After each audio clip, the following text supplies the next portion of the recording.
Rain pounded furiously against the windows of buildings in Madrid's financial district. The drops, like tears from the sky, formed small rivulets that ran down the windows of the imposing skyscraper where Alejandro Montero had his office.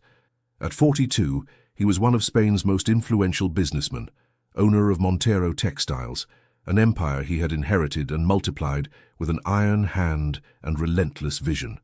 Alejandro observed the city from his window, absorbed in thought. His reflection showed the image of a man of elegant bearing, black hair with a few silver strands at his temples, and grey eyes that rarely revealed his emotions. The wristwatch, an exclusive piece of Swiss engineering, showed 9:25 in the morning. "Mr. Montero, there's been a setback." The voice of Carmen, his personal assistant for the past 7 years, interrupted his thoughts. "Miguel had a minor accident on his way here. He's fine, but the car will need repairs." Alejandro turned slowly, his face a mask of barely contained irritation. "And may I ask how I'm supposed to get to the meeting with the Japanese investors?" "I've called a taxi, sir.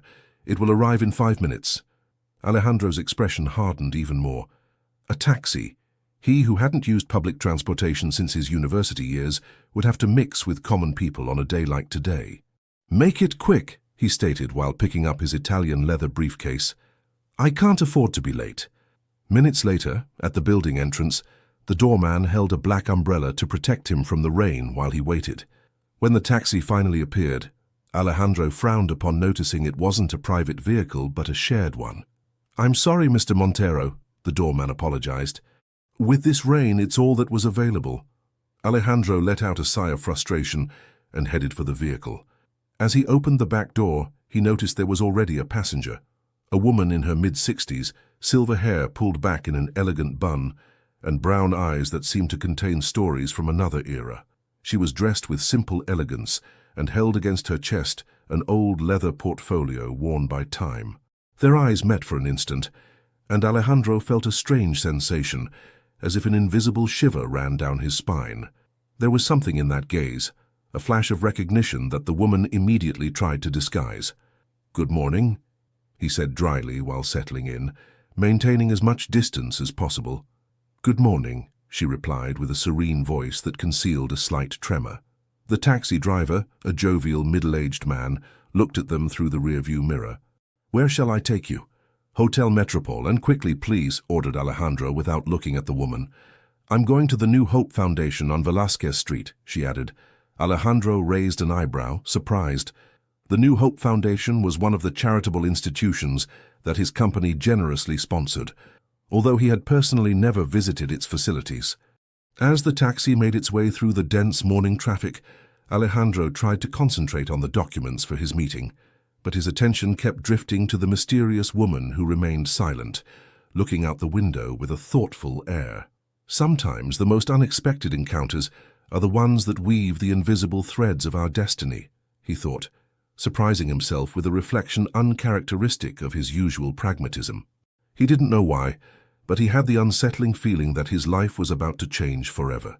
Alejandro Montero had built his existence around precise routines and fulfilled expectations. Each morning he woke at 5:30, swam 40 minutes in the pool of his mansion in La Moraleja, had exactly the same breakfast, a black coffee without sugar and whole grain toast with avocado, and was picked up by Miguel, his chauffeur, at 7:45. Unpredictability had no place in his carefully controlled world. This was why that shared taxi ride left him deeply irritated. While mentally reviewing the figures for the meeting, he couldn't help but cast furtive glances at his companion, who seemed absorbed in her own thoughts. The taxi stopped at a red light, and a sudden movement caused the woman to momentarily release the portfolio she was holding. A black and white photograph slid out and fell between the two passengers. Alejandro, by mere reflex, picked it up and was about to return it when something caught his attention. The image showed an old country house with a characteristic rose garden. His heart skipped a beat. He recognized that place perfectly. It was Villa Rosa, his family's summer house in Toledo, where he had spent the summers of his childhood before his father sold it more than 30 years ago. "Excuse me," he said with a contained voice, unable to hide his surprise. "This house—" The woman quickly took the photograph from his hands, tucking it into her portfolio. "An old property, nothing important," she replied evasively, avoiding his gaze. That's Villa Rosa, Alejandro insisted, feeling a strange mixture of nostalgia and uneasiness. My family's summer house. For a moment a tense silence hung between them. The woman seemed to be debating internally before responding. The coincidences of life, I suppose, she finally said with an enigmatic smile. The taxi stopped in front of the luxurious Hotel Metropole. Alejandro, disconcerted by this strange encounter, paid his share of the fare and was about to exit when he realized he needed to know more. Excuse me, I haven't introduced myself. I'm Alejandro Montero. I know, she replied naturally, as if this were the most normal thing in the world. Before Alejandro could react, the woman took out a small card from her purse and handed it to him. If you're interested in knowing more about Villa Rosa, perhaps we could talk another time. Alejandro took the card, bewildered. It only had a name, Elena Duran, and the address of the New Hope Foundation. No phone number, no email. When he got out of the taxi and it drove away, he stood looking at the card in the rain, which was now falling less intensely. Carmen, who was waiting for him in the hotel lobby, was surprised to see him completely lost in thought. Mr. Montero, the investors are waiting in the Velázquez room. Alejandro tucked the card into the inside pocket of his jacket and regained his usual professional composure. However, throughout the entire meeting, he couldn't get those brown eyes out of his mind, eyes that seemed to know secrets he was unaware of. That night, in his spacious penthouse overlooking the city, Alejandro took out the card again. He studied it as if it could reveal something beyond what was printed on it. Then, in an uncharacteristic impulse, he searched for information about the New Hope Foundation online. It was a prestigious charitable organization that primarily worked with children in vulnerable situations and elderly people without resources. What surprised him most was discovering that indeed his company had been one of the main sponsors for more than 15 years, long before he had taken control after his father's death. "Why did you never tell me about Elena Duran, father?" he murmured to himself as he observed the illuminated city. On his bedside table rested an old family portrait. In it, Alejandro appeared at just 10 years old alongside his parents, Eduardo and Sofia Montero, and his younger brother Javier in front of Villa Rosa. A memory of simpler days before business responsibilities and ambitions consumed his life. Something didn't fit, and Alejandro Montero, accustomed to having answers for everything, felt he had stumbled upon a mystery he couldn't ignore. Carmen Jimenez had been Alejandro Montero's personal assistant for 7 years, long enough to know each of his gestures, his quirks, and above all, his mood changes. So when she saw him enter the office that morning with a distant and distracted look, she knew something unusual had happened. "Are you feeling all right, Mr. Montero?" she asked as she handed him his morning coffee, prepared exactly how he liked it. Alejandro seemed to emerge from his contemplative state. "Carmen, I need you to investigate something for me." With absolute discretion. Carmen nodded. Discretion was a fundamental part of her job. "I need information about an Elena Duran connected to the New Hope Foundation, and I want to know why our company has been making such generous donations to that foundation since before I took control." "Of course. Is there anything in particular I should look for?" Alejandro hesitated for a moment. "Any connection with my family, especially with my father. And I want to know if that woman had any relationship with Villa Rosa, our old summer house." Carmen nodded again and left the office, intrigued by this unusual request. In his office, Alejandro tried to concentrate on analyzing the latest financial reports, but his mind kept returning to that photograph, to Elena Duran's gaze, and to the strange feeling that there was something important he was unaware of about his own family history. The phone rang, interrupting his thoughts. "Alejandro, how are you?" His brother Javier's jovial voice contrasted with his state of mind. "Busy, as always," he replied dryly. "Always so communicative," Javier laughed. "I'm calling because I'll be passing through Madrid this weekend. I thought we could have dinner together. It's been months since we've seen each other." Alejandro sighed. His relationship with Javier had always been complicated. While he had followed in his father's footsteps in business, Javier had chosen a bohemian life as a photographer, traveling the world, and, according to Alejandro, escaping from his family responsibilities. "Fine. Saturday at Casa Lucio at 9. "Perfect." "And Alejandro, try not to bring work to dinner for once." After hanging up, Alejandro stared at a framed photograph of his father that presided over his office. Eduardo Montero had been a ruthless businessman, equally respected and feared, who had transformed a small textile workshop into an empire. Alejandro had always tried to emulate him, earning the same reputation as a hard and inflexible negotiator. "What secrets did you take to the grave, father?" he murmured, feeling a growing uneasiness. The rest of the day proceeded with apparent normality until Carmen entered his office at the end of the afternoon. "Mr. Montero, I found something about Elena Duran, but it's very little. She's been the program director at the New Hope Foundation for almost 20 years. Before that, there's not much information about her. As for the company's donations, they began 25 years ago, by direct order from your father. The corporate archives don't state the reason, only that they should be maintained regardless of the annual financial results." Alejandro frowned. "Nothing else? No connection with Villa Rosa?" "Nothing that I could find, sir," Carmen replied. "But there's something more. Each month, besides the corporate donation, there's a personal transfer from an account that your father kept secret, and these transfers have continued after his death, as if someone were still managing them." This revelation left Alejandro completely disconcerted. His father, always so meticulous with finances, maintaining a secret account and making monthly transfers to a foundation. "Thank you, Carmen. You can go now," he said, needing to be alone to process this information. When everyone had already left, Alejandro remained in his office. He made a decision. He would personally visit the New Hope Foundation the next day. If Elena Duran didn't want to voluntarily reveal what connection she had with his family, he would have to find out by his own means. Meanwhile, in a modest but cozy house in a quiet residential neighborhood, Elena Duran contemplated the same photograph of Villa Rosa that had caught Alejandro's attention. Beside her, an older man, Ramon Garcia, the financial administrator of the foundation and a trusted friend, observed her with concern. "Are you sure it was a good idea, Elena? After so many years of keeping your distance..." Elena gently caressed the photograph. "It wasn't my idea, Ramon. Fate decided that we would meet again. And perhaps it's time for the truth to come to light, before it's too late." The New Hope Foundation occupied an old but well-preserved building on a tree-lined street in the center of Madrid. Alejandro, dressed in a tailor-made gray suit that accentuated his athletic figure, parked his Maserati in front of the entrance. For the first time in a long time, he felt nervousness, an emotion he considered improper for a businessman of his caliber. The interior of the building surprised him. Far from the austerity he expected from a charitable institution, the place exuded warmth. Walls painted with cheerful colors, artwork made by children, plants that provided life and freshness.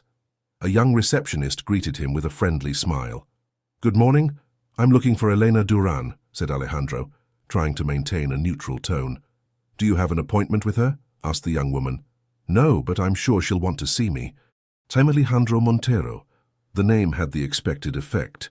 The receptionist's eyes widened with surprise, and she nodded repeatedly. "Of course, Mr. Montero. The Montero family is always welcome here. Let me see if Mrs. Duran is available." While waiting, Alejandro observed the walls of the lobby, where photographs of various foundation activities were hung. Children on excursions, elderly people in craft workshops, volunteers distributing food. In one of them, he recognized Elena alongside a group of elderly people, all smiling in front of a table full of artisanal textile products. "Mr. Montero," a female voice interrupted his observation. "What a surprise to have you here." Alejandro turned to find Elena Duran, who looked at him with the same enigmatic expression from the day before.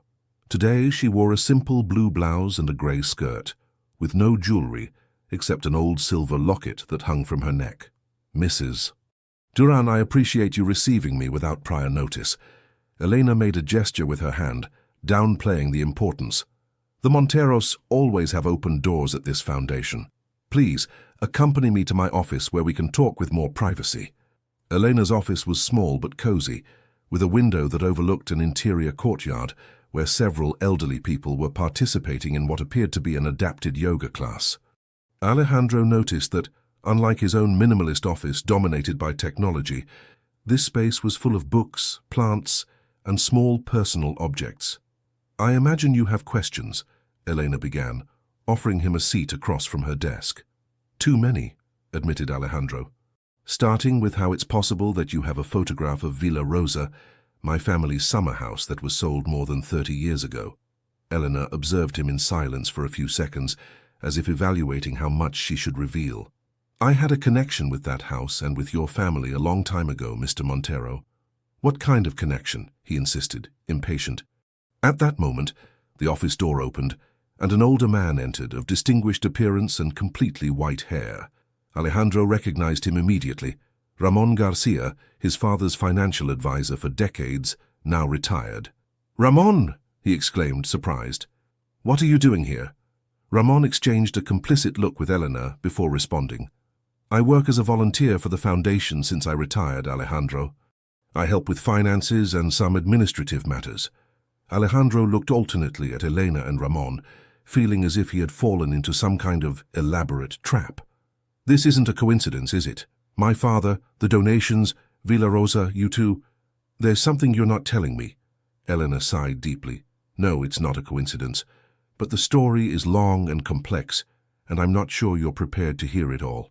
"I'm a businessman, Mrs. Duran," Alejandro responded coldly. "I'm accustomed to facing complex realities. If there's something I should know about my father or my family, I demand to know it now." Eleanor stood up and approached a small table where a tea set rested. With serene movements, she began to prepare 3 cups. "In this foundation, we have a tradition," she said as she served the tea. "We believe that important conversations should be accompanied by a good cup of tea. It's a custom I learned many years ago when I worked at Villa Rosa."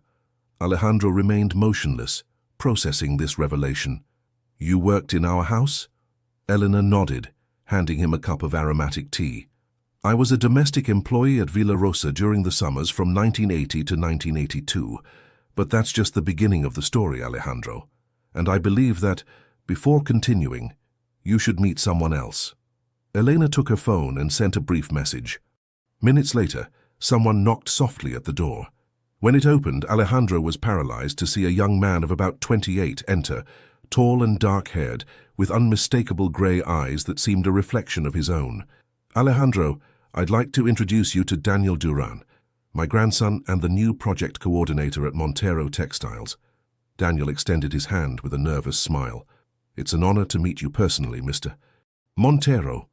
Alejandro shook the young man's hand mechanically, stunned by the sensation of seeing a ghost from his own past. Daniel had an unsettling resemblance to his father, Eduardo Montero's youth photographs. "Your face seems familiar to me," murmured Alejandro, trying to remember. You're the young man who entered as an intern 6 months ago and whom Isabel, the Human Resources Director, recommended for the Talent Development Program." Daniel nodded. "That's right, sir. Although I must confess my grandmother never agreed with my applying for that position." Alejandro looked at Elena, who was observing the scene with a mixture of concern and resignation. "Why?" he asked Elena directly. "And why does this young man look so much like my father when he was young?" The silence that followed these questions seemed to last an eternity. Finally, Elena spoke in a quiet but firm voice. "Because Daniel isn't just my grandson, Alejandro. He's also your nephew." The days following Elena's revelation were a whirlwind for Alejandro. He had immersed himself in work with more intensity than ever, as if he could drown the emotional chaos he felt in figures and contracts. He hadn't returned to the New Hope Foundation, nor had he contacted Elena or Daniel. He needed time to process what he had discovered, that his brother Javier, during a summer at Villa Rosa, had had a romance with Elena's daughter, Lucia Duran. The young woman had become pregnant, but when she tried to contact Javier months later, Eduardo Montero, the family patriarch, intervened. Considering that relationship inappropriate for his younger son's future, Eduardo had generously paid the Duran family to keep the matter secret and ensure the child's well-being, but with the condition that their kinship with the Monteros would never be revealed. Now, while reviewing some contracts in his office, Alejandro couldn't concentrate. His mind constantly returned to Daniel, that young man who had entered to work in his company without revealing his true identity. Had it been coincidence or a premeditated scheme? A soft knock at the door interrupted his musings. It was Carmen. "Mr. Montero, your brother Javier is here. He says it's urgent." Alejandro frowned. The dinner they had agreed upon was for Saturday, and it was only Wednesday. "Show him in." Javier Montero entered with his usual carefree energy. Unlike Alejandro, always dressed in impeccable suits, Javier wore worn jeans, a casual t-shirt, and slightly disheveled hair. At 38, he maintained a youthful air that contrasted with the seriousness of his older brother. "Alejandro, we need to talk," he said without preamble. "That seems to be the phrase of the moment," Alejandro replied bitterly. "Do you also have family secrets to reveal to me?" Javier looked at him, confused. "What are you talking about? About Elena Duran, about Lucia, about Daniel?" Javier's face visibly paled. He dropped into the chair in front of his brother's desk. How did you find out?" Alejandro briefly recounted his encounter with Elena and the subsequent revelations. Javier listened in silence with an expression that mixed guilt and sadness. "I never wanted to keep it a secret, Alejandro, but father forced me. He threatened to disinherit me if I didn't cut all ties with Lucia. I was young, I was afraid." Javier ran a hand through his hair, a gesture he always made when nervous. "When I found out about the pregnancy, I tried to contact her, but father had already solved everything. He told me it was best for everyone, that the Duran family had accepted the arrangement." "And you believed him? You didn't fight for them?" Javier lowered his gaze, ashamed. "I convinced myself that father was right, that I wasn't ready to be a father, that they would be better off without me. It was cowardly, I know.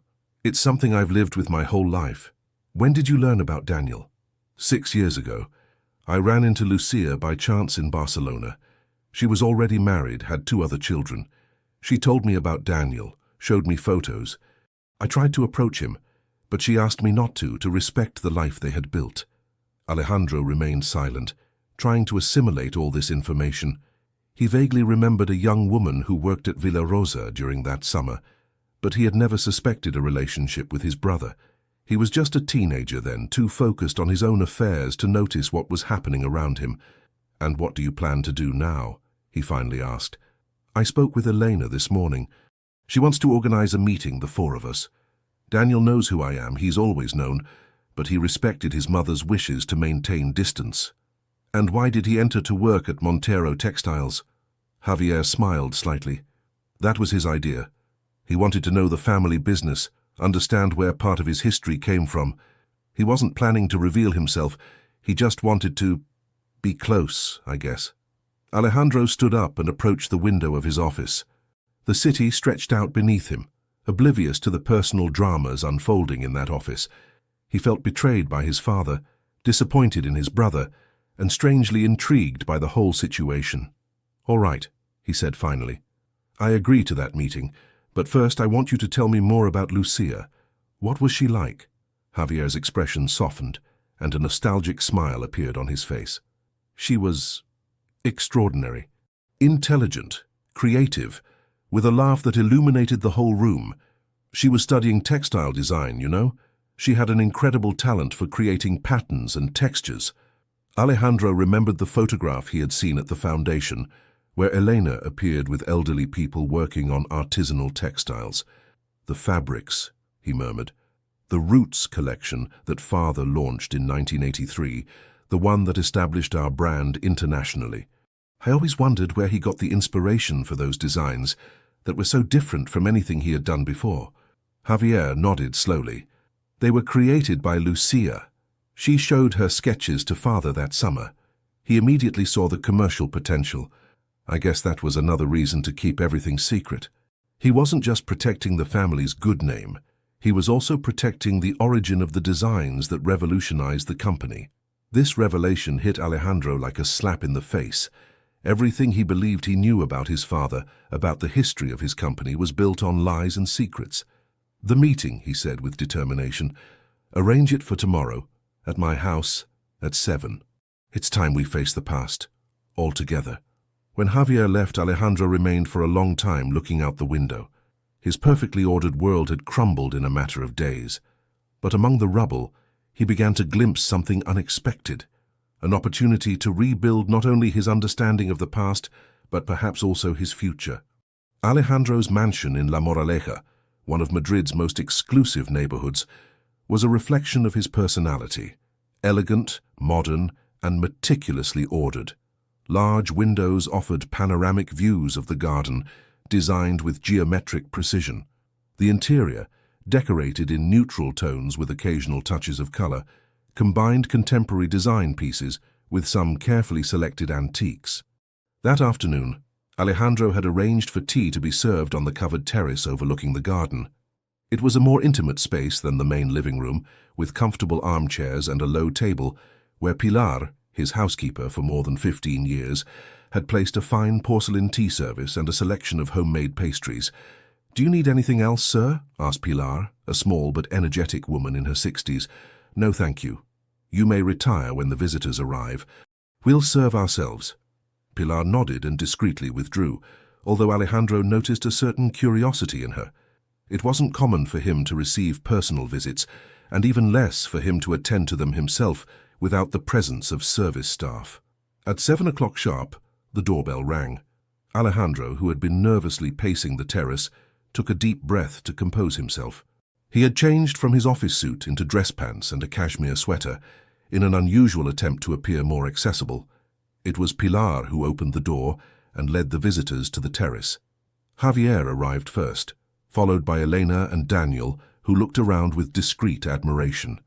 "Welcome," said Alejandro, shaking Daniel's hand and making a gesture of recognition towards Elena. There was an awkward moment of silence as everyone took their seats. It was Elena who finally spoke. "Thank you for inviting us to your home, Alejandro. It's a gesture we greatly appreciate." "It seemed the most appropriate place for a conversation of this nature," he responded, as he served the tea with precise movements. "I suppose we have a lot to talk about." Daniel, who until then had remained silent, was attentively observing Alejandro. The resemblance between them was subtle but undeniable. The same shape of the eyes, the same erect posture, certain similar gestures. "I've admired your work for years, Mr. Montero," Daniel finally said. "The way you've expanded the company internationally, while maintaining the values of quality and craftsmanship, it's truly impressive." Alejandro studied the young man more carefully. He had reviewed his file at the company, graduated with honors in business administration, masters in international trade, spoke 4 languages, an exceptional candidate who had secured the position on his own merits, regardless of his unknown family connection. "Your work in the new markets development department has been remarkable," Alejandro responded sincerely. "Isabel has spoken very highly of you. I didn't know you were my nephew, but now I understand why you were assigned to such important projects for a newcomer. You have the Montero instinct for business." Daniel smiled, visibly relieved by this show of approval. "He inherited much more than that from the Monteros," Elena intervened with a smile loaded with meaning. "He has the same determination as Eduardo, your father, and Javier's artistic sensitivity."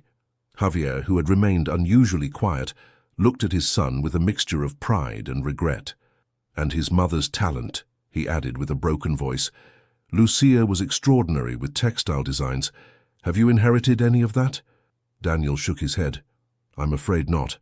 Art skipped my generation. My younger sister Laura is the one who has followed that path. She studies fine arts in Valencia." "You have siblings?" asked Alejandro, realizing how little he knew about this newly discovered branch of his family. "2. Laura is 20, and Carlos is 15. They're the children of my mother and my stepfather, Manuel." Elena was observing the interaction with a serene expression. Alejandro realized that, despite her apparent fragility, this woman possessed an admirable inner strength. She had raised her daughter alone, had supported her grandson, and had kept her family's artistic legacy alive through the foundation. "There's something I need to know, Elena," said Alejandro, addressing her directly. "Why now? After so many years of keeping the secret, why did you decide it was time for us to meet?" Elena exchanged a glance with Javier before responding. "It wasn't a conscious decision.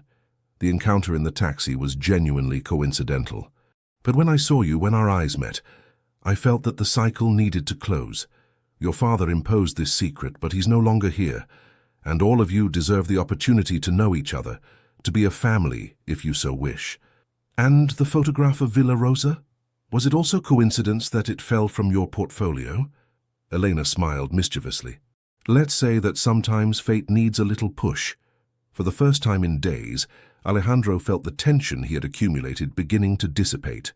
There was something about Elena, in her quiet wisdom, that was comforting. "There's something else I need to ask you," continued Alejandro. "The designs for the Roots collection. They were created by Lucia, weren't they?" Elena nodded. "Your father saw her sketches that summer. He was impressed and asked her to develop more ideas." Lucia was excited, thinking it was the beginning of a professional collaboration. She never imagined that Eduardo would use these designs without acknowledging her authorship, and even less after what happened with Javier. Alejandro felt a pang of shame for his father's actions. "That was unfair," he admitted, "and I'd like to rectify it somehow." "Water under the bridge," Elena responded gently. Lucia found her path. She's had a fulfilling life as a professor of art and design in Barcelona. The only thing she regretted was the separation between her son and his paternal family. Daniel, who had been listening attentively, intervened. "Actually, there's something else I'd like to know.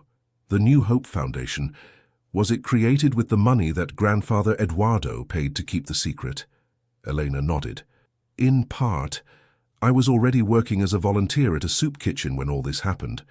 When Eduardo gave me that check as compensation, I didn't want to use it for ourselves. It seemed that the money should serve for something good. That's how the foundation was born. Over the years, Eduardo began making regular donations, first personal and then through the company. I believe it was his way of easing his conscience. And Ramon Garcia, my father's financial advisor, is involved too," added Alejandro, recalling their encounter at the foundation. "Ramon always knew the truth," confirmed Elena. "He was the one who managed the whole financial aspect. After retiring, he offered his help to the foundation. I believe he also had his own guilt to expiate." As the conversation continued, Alejandro observed how the afternoon light bathed the terrace, creating a warm and welcoming atmosphere. For the first time in a long time, he felt he was participating in a genuine family gathering, not one of the formal and rigid dinners he occasionally organized for social commitments.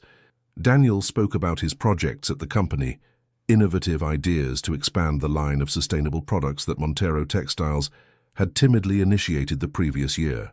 Javier shared anecdotes from his travels as a photographer, showing on his phone images of remote places he had captured with his lens.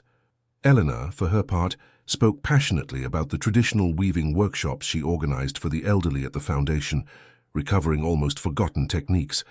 As the night advanced and the stars began to shine in the Madrid sky, Alejandro found himself genuinely laughing at Javier's stories, taking interest in Daniel's projects, and listening with respect to Elena's quiet wisdom. For the first time in years, he wasn't glancing at his phone, or worried about unanswered emails or thinking about market strategies. When his guests finally departed, with the promise to meet again soon, Alejandro remained on the terrace contemplating the garden softly illuminated by strategically placed lights. He felt a strange mixture of emotions, sadness for the secrets and lies that had marked his family's history, anger towards his father for the decisions he had made unilaterally, but also something unexpected, hope. He remembered the words that Elena had spoken before leaving, as she squeezed his hand with affection. "Sometimes, Alejandro, life gives us second chances disguised as coincidences. It's up to us to recognize them and seize them." The following weeks passed in a kind of altered normalcy for Alejandro. Superficially, his routine remained the same: long days at the office, meetings with clients and suppliers, strategic decisions about the future of Montero Textiles. But something had changed within him. He found himself paying attention to details he previously overlooked. The sincere gratitude of an employee when he approved her request for flexible hours to care for her ill mother. The satisfaction on the face of the young designer to whom he had given carte blanche to develop a new line. The beauty of the Madrid dawn that he now observed during his morning runs, a new addition to his routine. One morning, while reviewing reports in his office, he received a call from Elena. "Alejandro, I was wondering if you might join us this afternoon. We have our weekly tea with the elderly from the traditional weaving workshop, and I think you would be interested in seeing it." Alejandro's first reaction was to decline. He had a tight schedule with 3 meetings planned for the afternoon. But something in Elena's voice, a warmth that was becoming increasingly familiar, made him hesitate. What time is it? At 5. It lasts approximately an hour, but you can stay as long as you wish. Alejandro looked at his schedule. The last meeting could be postponed, and he could shorten the others. I'll be there, he responded, surprising himself. Wonderful. We'll be expecting you. At 5 o'clock sharp, Alejandro arrived at the New Hope Foundation. The aroma of freshly made tea and homemade pastries invaded the cozy room where a dozen elderly people, mostly women, were seated around low tables with their weaving works in various stages of progress. Elena, wearing an apron over her usual clothes, approached to welcome him with a smile. I'm glad you could come, she said, guiding him to a table where a woman in her 80s was working on a complex textile pattern with vividly colored threads. Dolores, I'd like to introduce you to Alejandro Montero. The elderly woman looked up and smiled broadly, showing a perfectly preserved set of teeth. So you're the famous Alejandro, she said with a sing-song voice. Elena has told us a lot about you. Alejandro shot a questioning look at Elena, who merely smiled mysteriously. Dolores is our master weaver, Elena explained. She knows techniques that go back 3 generations. She's been teaching the others and documenting her knowledge so it won't be lost. Alejandro observed with genuine interest the woman's work. The pattern she was weaving was surprisingly similar to one of the emblematic designs of the Roots collection. This pattern, he began to say. Yes, confirmed Elena. It's one of the ones that inspired Lucia that summer. Dolores was the one who taught her the technique. Throughout the next hour, Alejandro was introduced to all the workshop participants. To his surprise, he found himself able to maintain genuinely interesting conversations with each of them. A former tailor told him how the industry had changed over 6 decades. A woman who had worked in a textile factory in the 60s told him anecdotes about the working conditions of the era. A retired professor explained the properties of different natural fibers with contagious passion. At the end of the session, as he helped Elena collect the teacups, Alejandro felt strangely revitalized. Thank you for inviting me, he said sincerely. It was enlightening. I knew you would enjoy it, Elena responded. You have more of your mother in you than you think, Alejandro. Sofia always showed a genuine interest in people and their stories. The mention of his mother took Alejandro by surprise. Sofia Montero had passed away when he was only 15, and over the years her memory had become blurred, overshadowed by his father's dominant figure. Did you know my mother well? Elena nodded as she placed the cups on a tray. I worked at Villa Rosa for 3 summers. Sofia was different from Eduardo. Kind, considerate, with a special sensitivity for art and beauty. It was she who encouraged Lucia with her designs, who lent her art books, and took her to exhibitions in Toledo when she had free time. Something stirred inside Alejandro, a diffuse memory of his mother in the garden of Villa Rosa, teaching him the names of the roses she cultivated with such care. Her crystalline laugh when he, at barely 7 years old, tried to correctly pronounce Lady Butterfly or Princess of Monaco. I don't talk much about her, admitted Alejandro. After her death, Father never wanted to talk about it. It was as if he wanted to erase her memory. Elena looked at him with compassion. Pain affects people in different ways. Eduardo took refuge in work, in building the empire you now manage. Perhaps it was his way of dealing with the loss. Or perhaps he was simply incapable of genuinely loving, replied Alejandro bitterly. Seeing how he handled the situation with Javier and Lucia, how he used her designs without acknowledgement, how he paid to keep his own grandson away. Your father was a complex man, Alejandro. I don't mean to justify him, but I also don't think it's fair to reduce him to a simple villain. We are all a mixture of light and shadow. These words resonated with Alejandro as he drove back to his home. He thought about his own behavior over the years, about the business decisions he had made, always prioritizing profit over any other consideration, about the personal relationships he had neglected in favor of his career. Wasn't he, in a way, following his father's example? Hadn't he become a younger version of Eduardo Montero, focused solely on results, indifferent to personal and emotional costs? That night, sitting in the silence of his expansive library, Alejandro took out an old photo album that he rarely reviewed. Among its pages, he found images of his childhood, himself with Javier at the beach, his mother reading them stories on the porch of Villa Rosa, even some of his father smiling, a gesture that had become increasingly rare over the years. One photograph in particular caught his attention, his complete family in front of Villa Rosa, the summer before his mother's death. In the background, almost imperceptible, the figure of a young woman serving refreshments in the garden could be distinguished. Was it Elena or perhaps Lucia? The phone interrupted his reflections. It was Daniel. Uncle Alejandro. It still sounded strange, but increasingly natural. I'm sorry to bother you at this hour, but I wanted to consult you about the Latin American expansion project. For the next half hour, Alejandro found himself discussing market strategies with his newly discovered nephew, impressed by the clarity of his ideas and his innovative vision. Daniel had an approach that combined business pragmatism with a genuine concern for social and environmental impact, something that Montero Textiles had neglected for years. Your proposal to partner with local textile cooperatives has merit, conceded Alejandro, but we would need guarantees of quality and consistent delivery schedules. I've been researching some cooperatives in Peru and Colombia that already work with international brands. They have fair trade certifications and quality control processes implemented. I could prepare a detailed report for Monday's meeting. Do that, and Daniel, good work. It's a perspective we hadn't considered. When the call ended, Alejandro realized he had just had the most stimulating professional conversation in months, and it had been with a relative he hadn't even known existed a few weeks ago. The next morning, he made an impulsive decision. He would visit the main factory of Montero Textiles on the outskirts of Madrid, something he hadn't done since the implementation of the new automated systems the previous year. The visit proved revealing in more than one sense. As he toured the facilities with the production director, Alejandro observed the workers, many of whom barely raised their eyes from their stations as he passed by. He noticed the tense atmosphere, the mechanical efficiency but lack of enthusiasm, so different from the warm energy he had perceived in Elena's workshop. We've improved production times by 15% since implementing the new system, the director proudly explained. And we've reduced staff by 10%, which means significant savings in labor costs.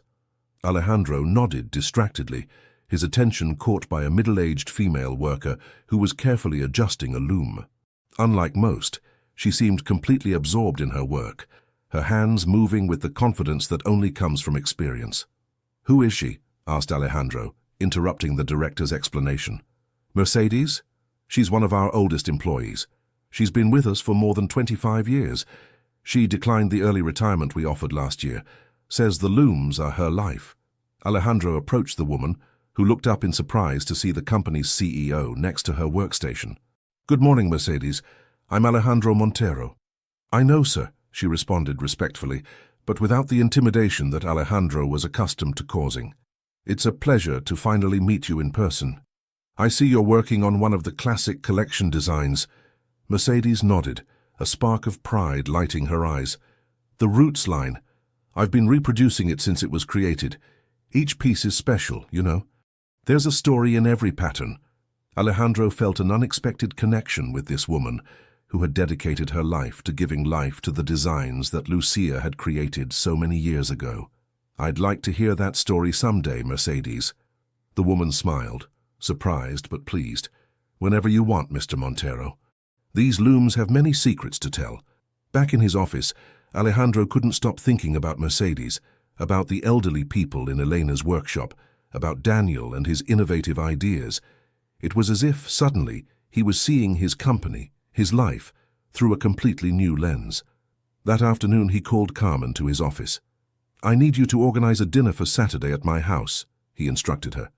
"Guests, Javier, Elena and Daniel Duran, Mercedes Lopez from the factory and Dolores."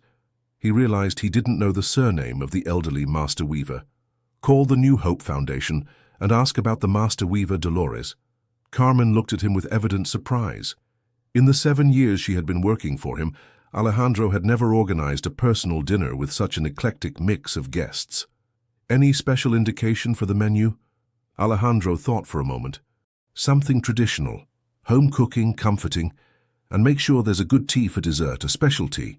When Carmen left, Alejandro remained looking out the window of his office. The city stretched beneath him, vibrant and full of life. For the first time in a long time he felt that he too was part of that life, not just a distant observer from his crystal tower. He took out Elena's card, which he still kept in his jacket, and contemplated it thoughtfully. Then he picked up his phone and dialed the foundation's number. "Elena, it's Alejandro. I was wondering if we could have tea this afternoon. There's something important I'd like to discuss with you." The annual charity gala of Montero Textiles was one of the most prominent events on the Madrid social calendar.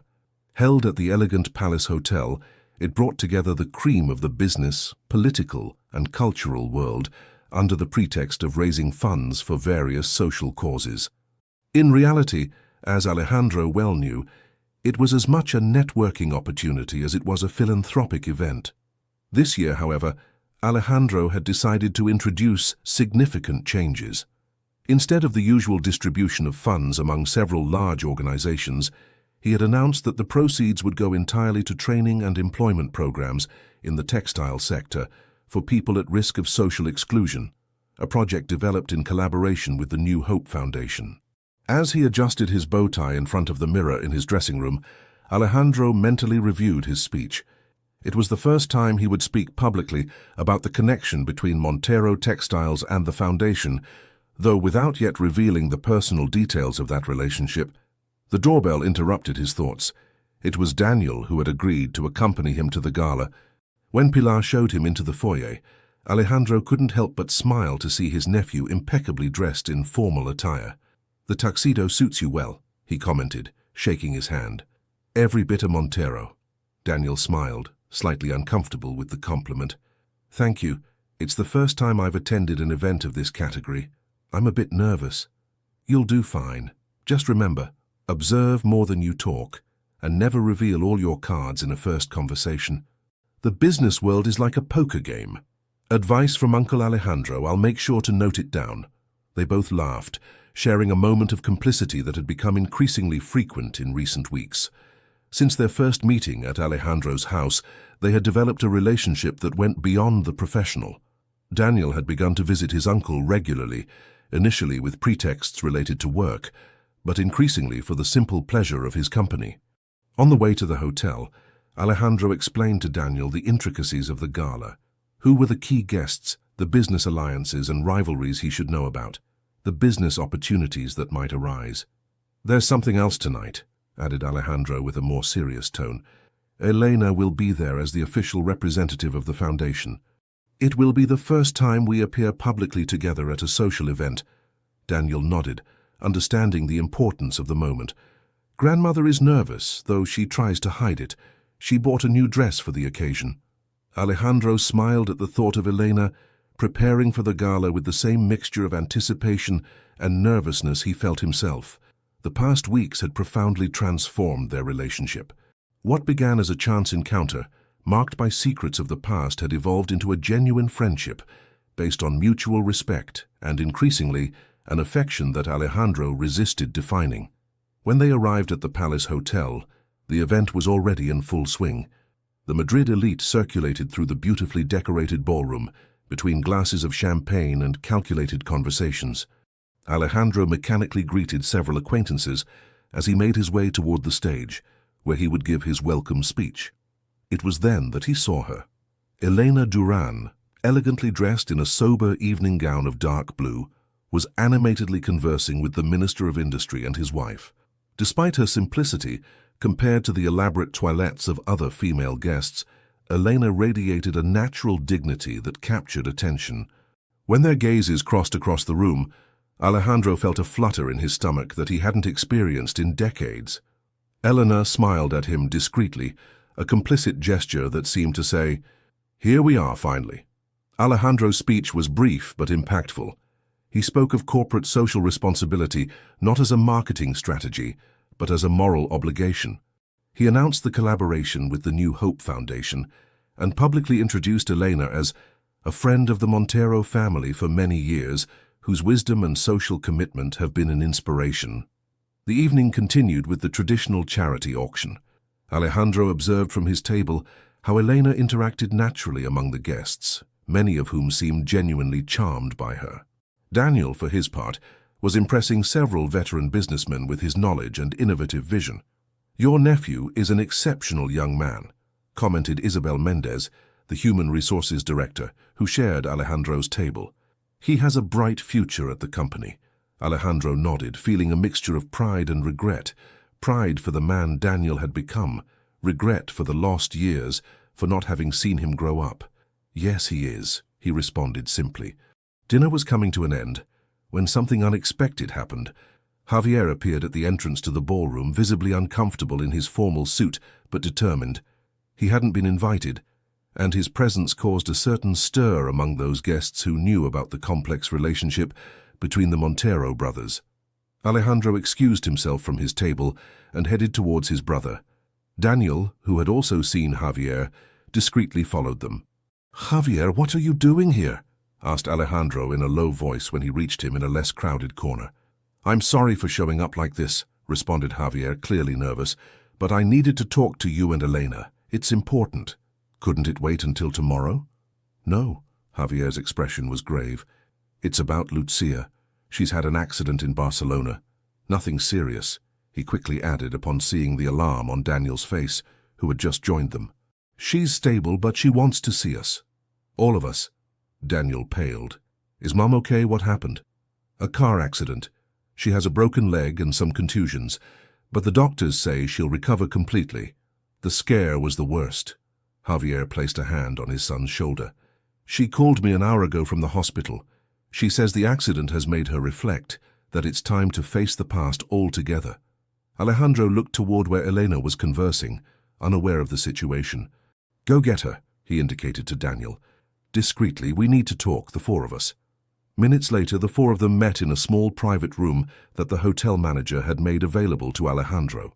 Elena, informed of the situation, maintained her calm, though her face reflected concern. "When does she want to see us?" she asked. "As soon as possible," replied Javier. "She's at the clinical hospital in Barcelona. I've reserved flights for tomorrow morning." Alejandro made an immediate decision. "I'll cancel my meetings for tomorrow," he said, taking out his phone to send instructions to Carmen. "Daniel, can you take care of rescheduling the presentation of the Latin American project?" Daniel nodded, already busy with his own phone. "I'll take care of everything." Elena observed the three men with a mixture of pride and melancholy. In just a few weeks, they had gone from being complete strangers to behaving like a real family. "After so many years," she murmured, "finally, we'll all be together." Alejandro looked at her, understanding the emotional weight that this moment had for her. Without thinking, he took her hand and squeezed it slightly. "Everything will be all right," he assured her, surprising himself with this gesture of public affection. The flight to Barcelona the next morning was silent, each one immersed in their own thoughts. Alejandro, accustomed to always traveling in first class, had arranged for the four of them to sit together in the executive section. During the journey, he discreetly observed Elena, who was looking out the window with a thoughtful expression. Despite the situation, she maintained an admirable serenity. The old silver locket, which she never took off, shone softly under the cabin light. "May I ask about that locket?" said Alejandro in a low voice, leaning toward her. Elena took it between her fingers with an affectionate gesture. "It was my mother's, and before that, her mother's. A family tradition." She opened it, showing him the interior. "It always contains a small photograph of what you love most in the world." Inside was a tiny photograph of a young Lucia, smiling at the camera, with a baby in her arms, who must be Daniel. "It's beautiful," commented Alejandro, moved by the simplicity and depth of this tradition. The taxi from the airport to the hospital passed in tense silence. Alejandro, accustomed to controlling every situation, felt strangely vulnerable. How would he react to meeting Lucia after so many years? What would she feel upon seeing the brother of the man who had abandoned her, the son of the man who had tried to erase her from their lives? Finally, they arrived at the hospital. Daniel guided them through the corridors to the room where Lucia was recovering. Before entering, Javier stopped, visibly nervous. "Are you okay?" asked Alejandro to his brother, in a rare moment of fraternal concern. Javier shook his head. "No, but I need to do this." He took a deep breath and opened the door. The room was bright, with large windows that overlooked a small garden. Lucia Duran was semi-reclined in the bed, with a leg in a cast elevated on a support. At 58, she retained the beauty that must have captivated Javier in his youth. Fine features, expressive eyes, and a warm smile that illuminated her face upon seeing them enter. "You all came," she said with an emotional voice. "I wasn't sure you would, Alejandro." Alejandro was surprised to hear his name on the lips of this woman, whom he technically was meeting for the first time. "I couldn't miss it," he responded with sincerity. "There are many things to talk about." Daniel approached his mother and kissed her on the forehead. "You gave us quite a scare, Mom." "I'm sorry, darling, but I'm fine, really. And this accident, it was like a sign. For too long, we've lived divided by secrets and misunderstandings. It's time to heal." Eleanor approached the bed and took her daughter's hand. "Always so dramatic," she joked affectionately. "You could have invited us to dinner instead of staging this whole drama with an accident." Everyone laughed, and the tension in the room notably decreased. Javier, who had remained in the background, finally approached. Lucia looked directly at him, a gaze loaded with shared history.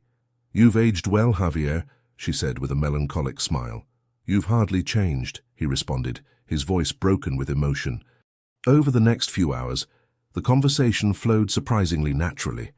Lucia spoke of her life in Barcelona, of her career as a professor of art and textile design, of her marriage to Manuel, a kind architect who had accepted Daniel as his own and with whom she had had 2 more children. Javier shared his adventures as a photographer, his travels around the world, the awards he had won. He admitted he had never married nor had more children. No one could compare, he implied without saying it directly. Alejandro listened more than he talked, observing the dynamics between them, the looks, the gestures, the unspoken words. He realized that, despite the years of separation, there existed an indestructible bond between Javier and Lucia, as if a part of them had remained frozen in that summer of youth at Villarosa. When the nurse entered to indicate that visiting hours were ending, Lucia made a gesture for Alejandro to come closer. "There's something you should know," she told him in a low voice, so that only he could hear her. "The designs for the Roots collection, they weren't just mine. Your mother Sophia collaborated with me. Many of the original ideas were hers, inspired by her own family heritage. I never wanted to claim them as completely mine." This revelation deeply impacted Alejandro. His mother, whom he remembered as a delicate and somewhat distant figure, had had a creative talent that his father had ignored or suppressed, just as he had done with Lucia. "Why are you telling me this now?" he asked, confused. Lucia smiled sadly. "Because we all deserve to know the truth of our history, Alejandro. And because I believe you're ready to hear it." When they left the hospital, it was already getting dark. They had agreed to stay in Barcelona that night. Daniel would stay with his mother, while Elena, Javier, and Alejandro would stay at a nearby hotel. During dinner at the hotel restaurant, Alejandro remained unusually silent. Elena, perceiving his disturbance, waited until Javier excused himself to go to the bathroom before speaking. "What Lucia told you about your mother has affected you, hasn't it?" Alejandro looked at her, surprised. "How do you know?" "I know you better than you think, Alejandro, and I know that look. It's the same one Sophia had when she discovered something beautiful and sad at the same time." Alejandro felt a pressure in his chest. Every time someone mentioned his mother, it was as if a fragment of her came back to life. "I don't remember much about her," he admitted. "After her death, Father never wanted to talk about the subject. It was as if he wanted to erase her memory." Eleanor took a sip of wine before responding. "Eduardo deeply loved Sophia in his own way. When she died, I think he didn't know how to handle his grief. Some men of his generation considered showing feelings to be a weakness. He took refuge in work, in building the empire you now manage. Perhaps it was his way of dealing with the loss. Or perhaps he was simply incapable of genuinely loving," replied Alejandro bitterly. "Seeing how he handled the situation with Javier and Lucia, how he used her designs without acknowledgement, how he paid to keep his own grandson away. Your father was a complex man, Alejandro. I don't mean to justify him, but I also don't believe it's fair to reduce him to a simple villain. We are all a mixture of light and shadow." These words resonated with Alejandro as he drove back to the hotel. He thought about his own behavior over the years, about the business decisions he had made, always prioritizing profit over any other consideration, about the personal relationships he had neglected in favor of his career. Wasn't he, in a way, following his father's example? Hadn't he become a younger version of Eduardo Montero, focused solely on results, indifferent to personal and emotional costs? That night, alone in his hotel room, Alejandro couldn't sleep. He got up and approached the window, contemplating the lights of Barcelona. He thought about his father, about his mother, about the empire he had inherited, and which he now saw in a completely different light. He took out his phone, and on impulse searched for Roots Collection Montero textiles on the internet. He found images of those iconic designs that had catapulted the company internationally, geometric patterns inspired by Spanish textile traditions, combined with abstract floral motifs in a harmony that seemed simultaneously contemporary and timeless. He observed them one by one, trying to imagine his mother and Lucia working together, sharing ideas, creating beauty. How would his life have been if his father had recognized and celebrated that talent instead of appropriating it? How would his own childhood have been if Villa Rosa had continued to be the family refuge he vaguely remembered, instead of being sold after his mother's death? In that moment, with the sleeping city at his feet and the weight of generations of secrets on his shoulders, Alejandro Montero made a decision that would change the course of his life and his company forever. The return to Madrid 3 days later brought with it a sense of renewal for Alejandro. During his stay in Barcelona, he had spent hours conversing with Lucia, recovering stories from the past, especially those involving his mother. Each anecdote, each shared memory, was like reconstructing a puzzle whose fragments had been scattered for decades. Lucia had shown him a small sketchbook that she had kept all these years, where designs developed with Sofia appeared. In the margins of the notebook were annotations written in his mother's elegant calligraphy, ideas, reflections, suggestions of colors and textures. It was like hearing her voice across time. "Your mother had a special gift for seeing beauty in the everyday," Lucia had told him. She could find inspiration in the way light passed through tree leaves, or in the pattern of an old hydraulic tile. "She taught me to observe the world with different eyes." Now back in his office, Alejandro contemplated the city through the window with a new perspective. The decision he had made in Barcelona had crystallized into a concrete plan, and it was time to put it into action. "Carmen," he called his assistant through the intercom, "please convene an urgent meeting of the board of directors for tomorrow at 10. And I need you to locate all files related to the Roots collection, both marketing and design and production, all available documentation." "Of course, Mr. Montero. Any indication about the subject of the meeting?" "Corporate restructuring and historical revision," he responded, aware of how enigmatic it sounded. When Carmen left, Alejandro received a call from Daniel. "Uncle, can we meet this afternoon? There's something important I want to show you." They met in a small cafe near the offices of Montero Textiles. Daniel arrived with a folder under his arm and an expression of contained enthusiasm. "I've been investigating something since we returned from Barcelona," he began, opening the folder on the table. "It occurred to me to search the digitized archives of the company, specifically in the design records prior to the Roots collection." Alejandro observed with interest the documents that Daniel had printed. Old sketches of textile designs, some clearly rudimentary compared to the sophisticated patterns of Roots. "What exactly am I looking at?" "These are designs by your grandfather, Ricardo Montero, from when the company was just a small workshop. Look at this motif," Daniel pointed to a simple geometric pattern. "And now look at this." He moved to another page, where a design from the Roots collection could be seen, much more elaborate, but with elements clearly derived from the previous pattern. "It's an evolution of the same concept," murmured Alejandro, fascinated. "Exactly. And there's more," Daniel continued, showing him similar correspondences. "How it seems that your mother and Lucia not only created new designs, but also revisited and reinterpreted your family's textile legacy. It's as if they wanted to establish a bridge between the past and the future." Alejandro felt a profound emotion upon understanding the dimension of what he was seeing. It wasn't simply an appropriation by his father, but something much more complex, an interweaving of family tradition, innovation, and feminine creativity that had remained buried under the official company narrative. "Daniel, this is extraordinary, and it fits perfectly with what I'm planning." "What do you have in mind?" Alejandro explained his idea, a complete redesign of the corporate narrative of Montero Textiles, publicly acknowledging the contribution of Sofia Montero and Lucia Duran to the iconic Roots collection, and by extension to the company's success. Additionally, he planned to launch a new line called Legacy, inspired by the original designs, but adapted to contemporary sensibilities, with a focus on sustainability and fair trade. "I want you to lead this project," he concluded, looking fixedly at his nephew. "No one better than you to connect our family's past with its future." Daniel looked at him surprised. "Are you sure?" "I've only been with the company for a few months." "Completely sure. You have the talent, the vision, and most importantly, you understand what's at stake. It's not just a marketing strategy, it's a reconciliation with our history." When they parted, Alejandro headed directly to the New Hope Foundation. He needed to share his plans with Elena before officially presenting them to the board of directors. He found her in the workshop, teaching a group of children to weave on small looms adapted for their hands.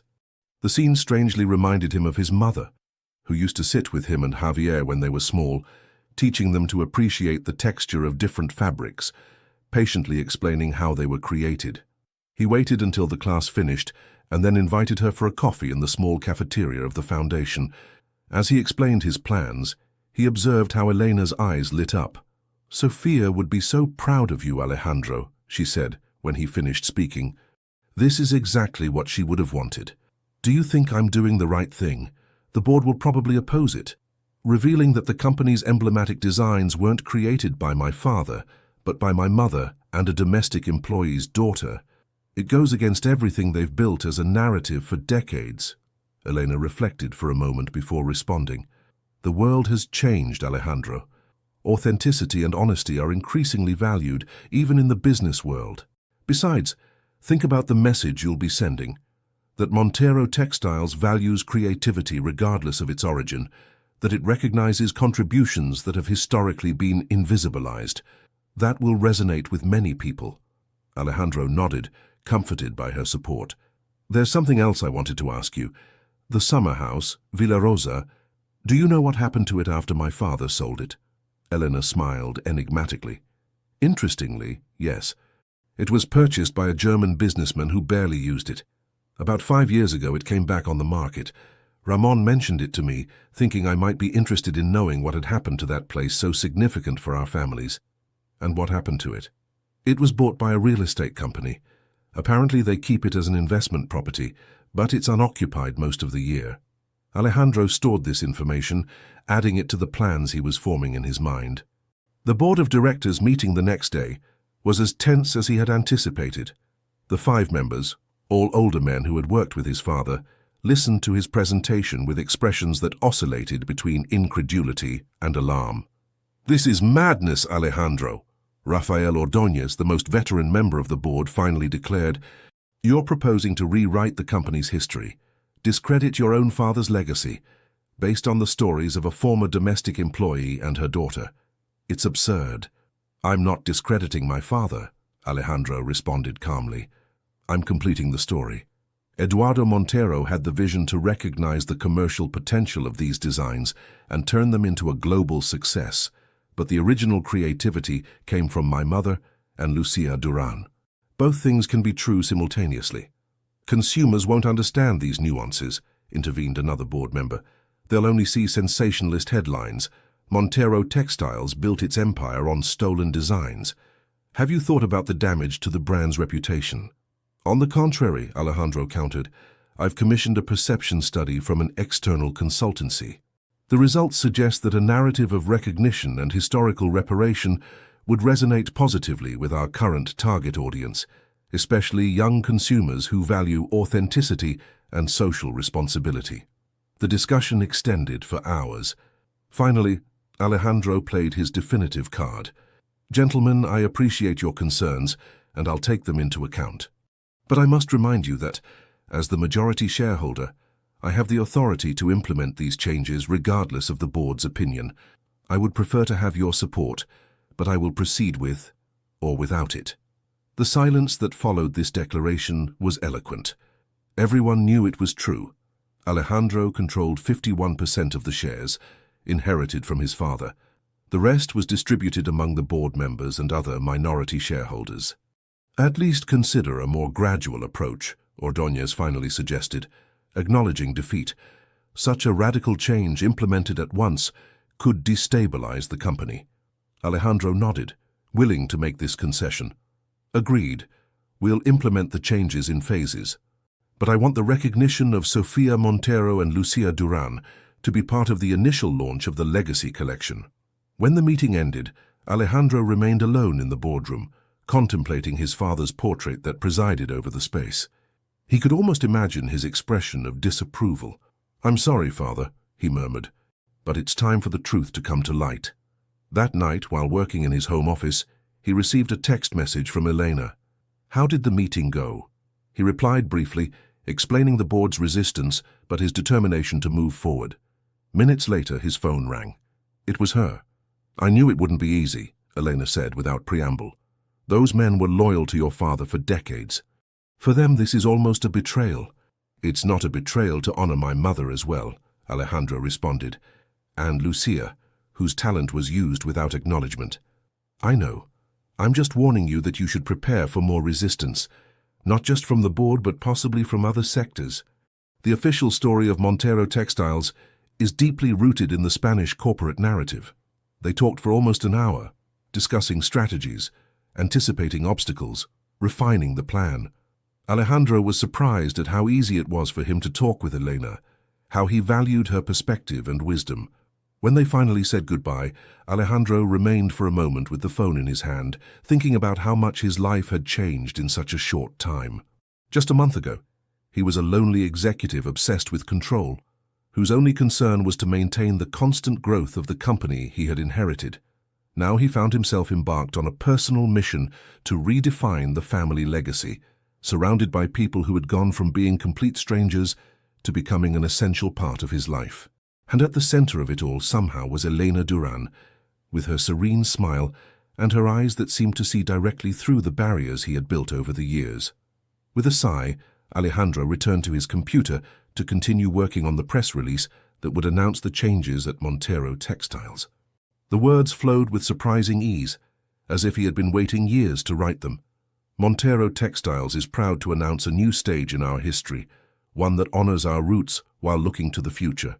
With the Legacy Collection, we pay tribute to all the hands that have woven our history, especially to Sofia Montero and Lucia Duran, whose creativity and artistic vision were fundamental to our iconic Roots collection. The Madrid International Textile Fair was one of the most important events in the sector at the European level. In enormous pavilions distributed throughout the exhibition center, hundreds of companies presented their latest creations, from innovative fabrics to state-of-the-art machinery. This year, the Montero Textile stand was attracting curious glances and hushed comments. Instead of the usual display of corporate luxury, the space had been transformed into a visual narrative that told the company's story from a new perspective. Enlarged photographs showed Sofia Montero and Lucia Duran working together at Villa Rosa. The original sketches of the Roots collection were displayed alongside the final pieces, evidencing the creative evolution. And, at the center of it all, a textile family tree connected the first designs of Ricardo Montero, grandfather, with contemporary creations, passing through the innovations of Sofia and Lucia in a visual tribute to 3 generations of creativity. Alejandro, impeccable in his navy blue suit, received guests with a confidence that concealed his internal nerves. At his side, Daniel explained the technical details of the new Legacy collection to international buyers, while Elena and Lucia, who had traveled from Barcelona for the occasion, animatedly conversed with specialized journalists. "It's an extraordinary story," commented a reporter from Vogue. "How does it feel to finally see your work recognized after so many years?" Lucia, elegant in an ensemble specially designed for her by the creative team of Montero Textiles, smiled with serenity. "It's like closing a circle. Although I never stopped creating, seeing these designs exhibited here with my name alongside Sofia Montero's has a special meaning. Not just for me, but for all women whose creative work has been invisibilized throughout history." The official presentation of the Legacy collection was scheduled for noon. As the hour approached, the stand became increasingly crowded. Alejandro noted with satisfaction the presence of important international buyers, fashion critics, and, to his surprise, several members of the board of directors who had decided to give their public support despite their initial reservations. However, someone was missing. Javier had promised to be present, but he still hadn't appeared. Alejandro consulted his watch impatiently. Only 20 minutes remained until the presentation. "Any news from Javier?" he asked Daniel in a low voice. "He sent me a message an hour ago saying he was on his way," his nephew responded, equally concerned. "But he hasn't responded to my latest messages." At that moment, Elena approached them. "Someone wants to talk to you, Alejandro," she said in a low voice, discreetly pointing toward the entrance of the stand. Alejandro was momentarily paralyzed upon recognizing the figure waiting there. Victoria Herrera, his ex-wife, elegantly dressed in cream tones with her characteristic perfect posture and penetrating gaze. "What is she doing here?" he murmured, more to himself than as a question. "I don't know," Elena responded. "But it seems important."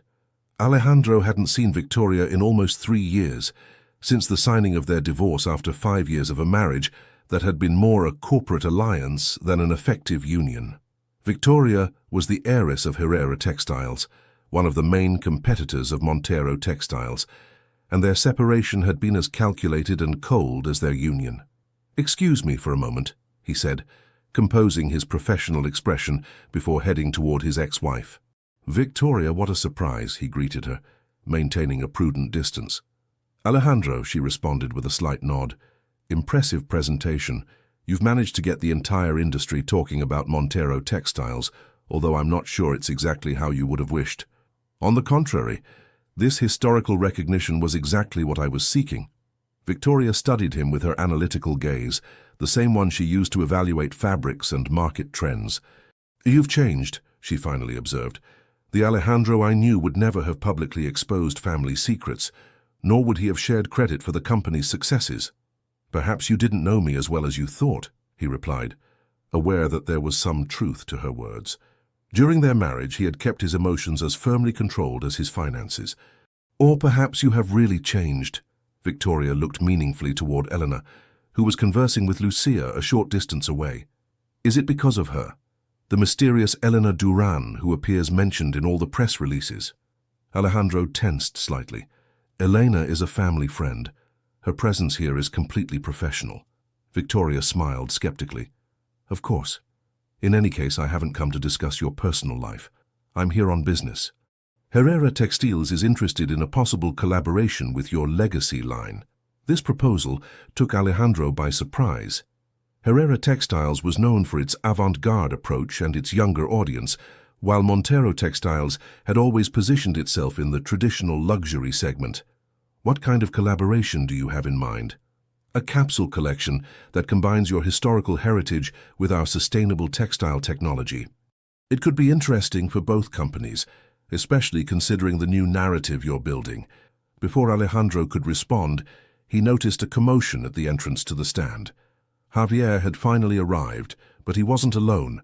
An older man accompanied him, around 70, with a cane and a severe expression.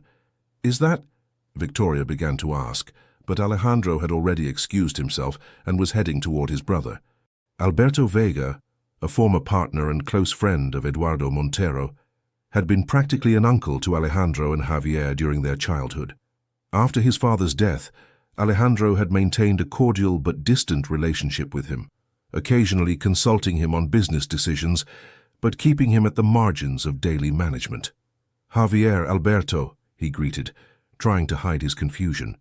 "I wasn't expecting to see you today, Alberto." "Evidently," the elderly man responded dryly. "Had you known, you probably would have tried to dissuade me." Javier intervened, clearly uncomfortable. "I found him at the entrance. He had come on his own upon learning of the presentation. I thought it was better to bring him directly and avoid misunderstandings." Alejandro understood what his brother was implying. Alberto was known for his strong temperament and his unwavering loyalty to Eduardo Montero's memory. If he had presented himself alone at the stand, he might have caused a scene. "Of course," Alejandro nodded. "I'm glad you came, Alberto. Allow me to show you the exhibition personally." As he guided the elderly man around the stand, calmly explaining the reasons behind the new corporate narrative, Alejandro was painfully aware of the tension emanating from his old mentor. Finally, in front of the textile family tree, Alberto spoke. "Eduardo never wanted this to come to light," he said in a low but firm voice. "Do you think he didn't consider it? After Sofia's death, He spent entire nights debating with himself about publicly acknowledging her contribution, but he always came to the same conclusion. The narrative was important. A family business led by a visionary man inspired more confidence than a story of collaboration with a domestic employee, however talented she might be. That may have been true in the 80s, Alejandro responded, but the world has changed, Alberto. Authenticity is valued now, and frankly, I'm not willing to perpetuate a lie, however commercially convenient it might be. Alberto studied him with a look that mixed disapproval and something akin to reluctant admiration. You resemble your mother more than Eduardo would have wished, he finally said. She also had that stubborn integrity. I suppose in the end, blood always tells. Before Alejandro could respond, Carmen approached to inform him it was time for the official presentation. The crowd had gathered in front of the small stage, set up in the center of the stand, where a ceremonial cloth covered what everyone assumed would be the first model of the Legacy collection. With a last look at Alberto, who had positioned himself in a discreet second plane next to Javier, Alejandro took the stage. At his side were Elena, Lucia, Daniel, and, to his surprise, Victoria, who had evidently decided that her presence there was a public relations opportunity too good to waste. Good morning, everyone, Alejandro began, surprising himself with the emotion that permeated his usually controlled voice. Today we're not just presenting a new collection, but also honoring a truth that has remained hidden for too long. As Alejandro spoke about the real history of the Roots collection and officially introduced Lucia and Elena to the public, he noticed something extraordinary: the expressions of those present. Instead of the skepticism or discomfort he had feared, he saw genuine interest, even emotion, on many faces. Journalists were taking notes furiously, buyers were nodding with approval. When the moment came to reveal the centerpiece of the Legacy collection, Alejandro made a dramatic pause. This piece symbolizes not just our past and our future, but also the reconciliation between them. With a gesture, he removed the ceremonial cloth, revealing not a garment as everyone expected, but an antique loom completely restored. Next to it, a digital panel showed how traditional patterns could be transformed through sustainable technology into new creations, maintaining the essence but adapting it to contemporary sensibilities. The effect was immediate: spontaneous applause, camera flashes, murmurs of appreciation. Even Victoria seemed genuinely impressed. After the presentation, as guests explored the exhibition and journalists interviewed Lucia about her experience, Alberto approached Alejandro again. "I have something for you," he said, handing him a small yellowed envelope. "Eduardo asked me to give this to you if you ever discovered the truth about Roots. I suppose this is the appropriate time." Alejandro took the envelope with slightly trembling hands. Inside was an old key and a note written in his father's unmistakable handwriting. "Alejandro, if you're reading this, you've discovered what I tried to keep hidden. Not out of shame, but for what I considered the good of the company. In the attic of the main house, there's a trunk closed with this key. It contains all the original sketches of your mother and Lucia, along with a diary that Sophia kept during those summers. Perhaps it will help you understand, though not forgive. Eduardo Montero." Alejandro looked up, but Alberto had already moved away, losing himself in the crowd. In his place, he found Elena observing him with a questioning expression. "Are you all right?" she asked, approaching. Without words, Alejandro showed her the note and the key. Elena read in silence, her eyes shining with contained emotion. "There are always more layers in family stories," she finally commented. "Just when you think you know the whole truth, you discover you've barely scratched the surface." Alejandro nodded, carefully storing the key and the note in his pocket. "I'll go look for that trunk tonight," he decided, "and I'd like you to come with me if possible." Elena looked at him, surprised.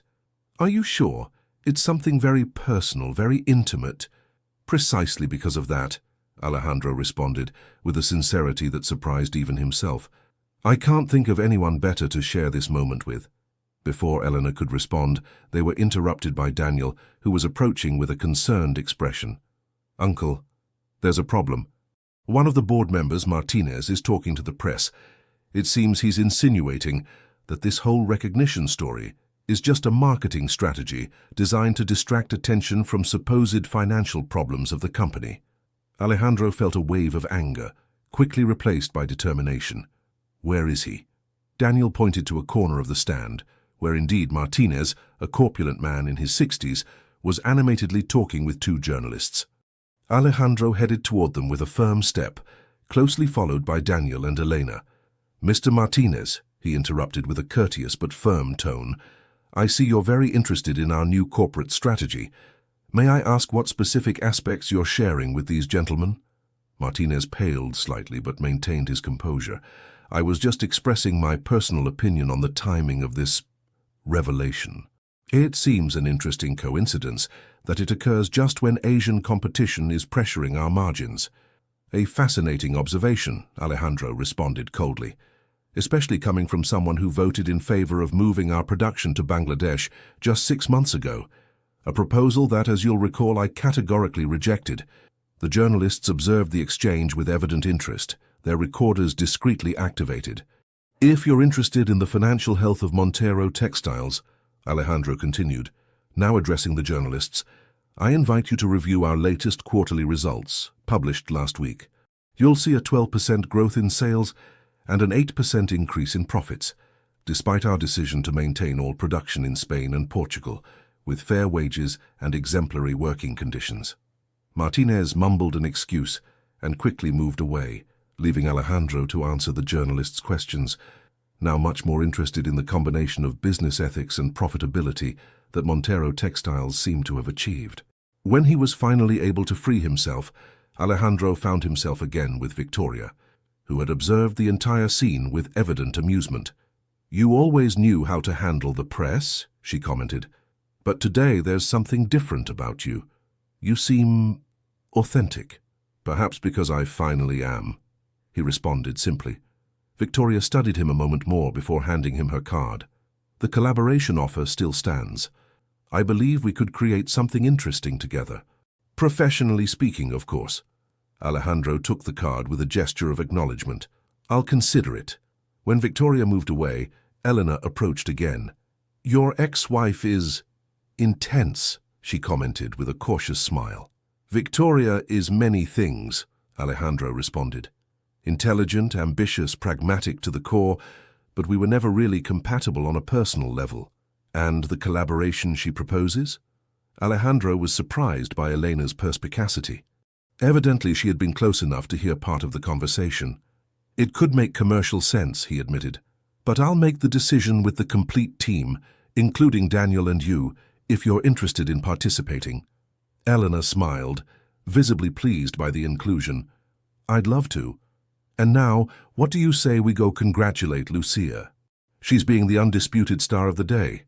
Indeed, Lucia was surrounded by journalists and buyers, passionately explaining the technical details of the original Roots designs and how they had evolved for the Legacy collection. Upon observing her, Alejandro felt a wave of pride and gratitude. This woman, whom he had barely known a few weeks ago, had created part of the legacy upon which he had built his career. And now, finally, she was receiving the recognition she deserved.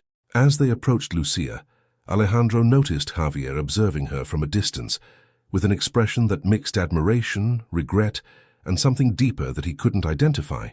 He wondered if, with time, that old wound could finally heal. The day concluded with a resounding success.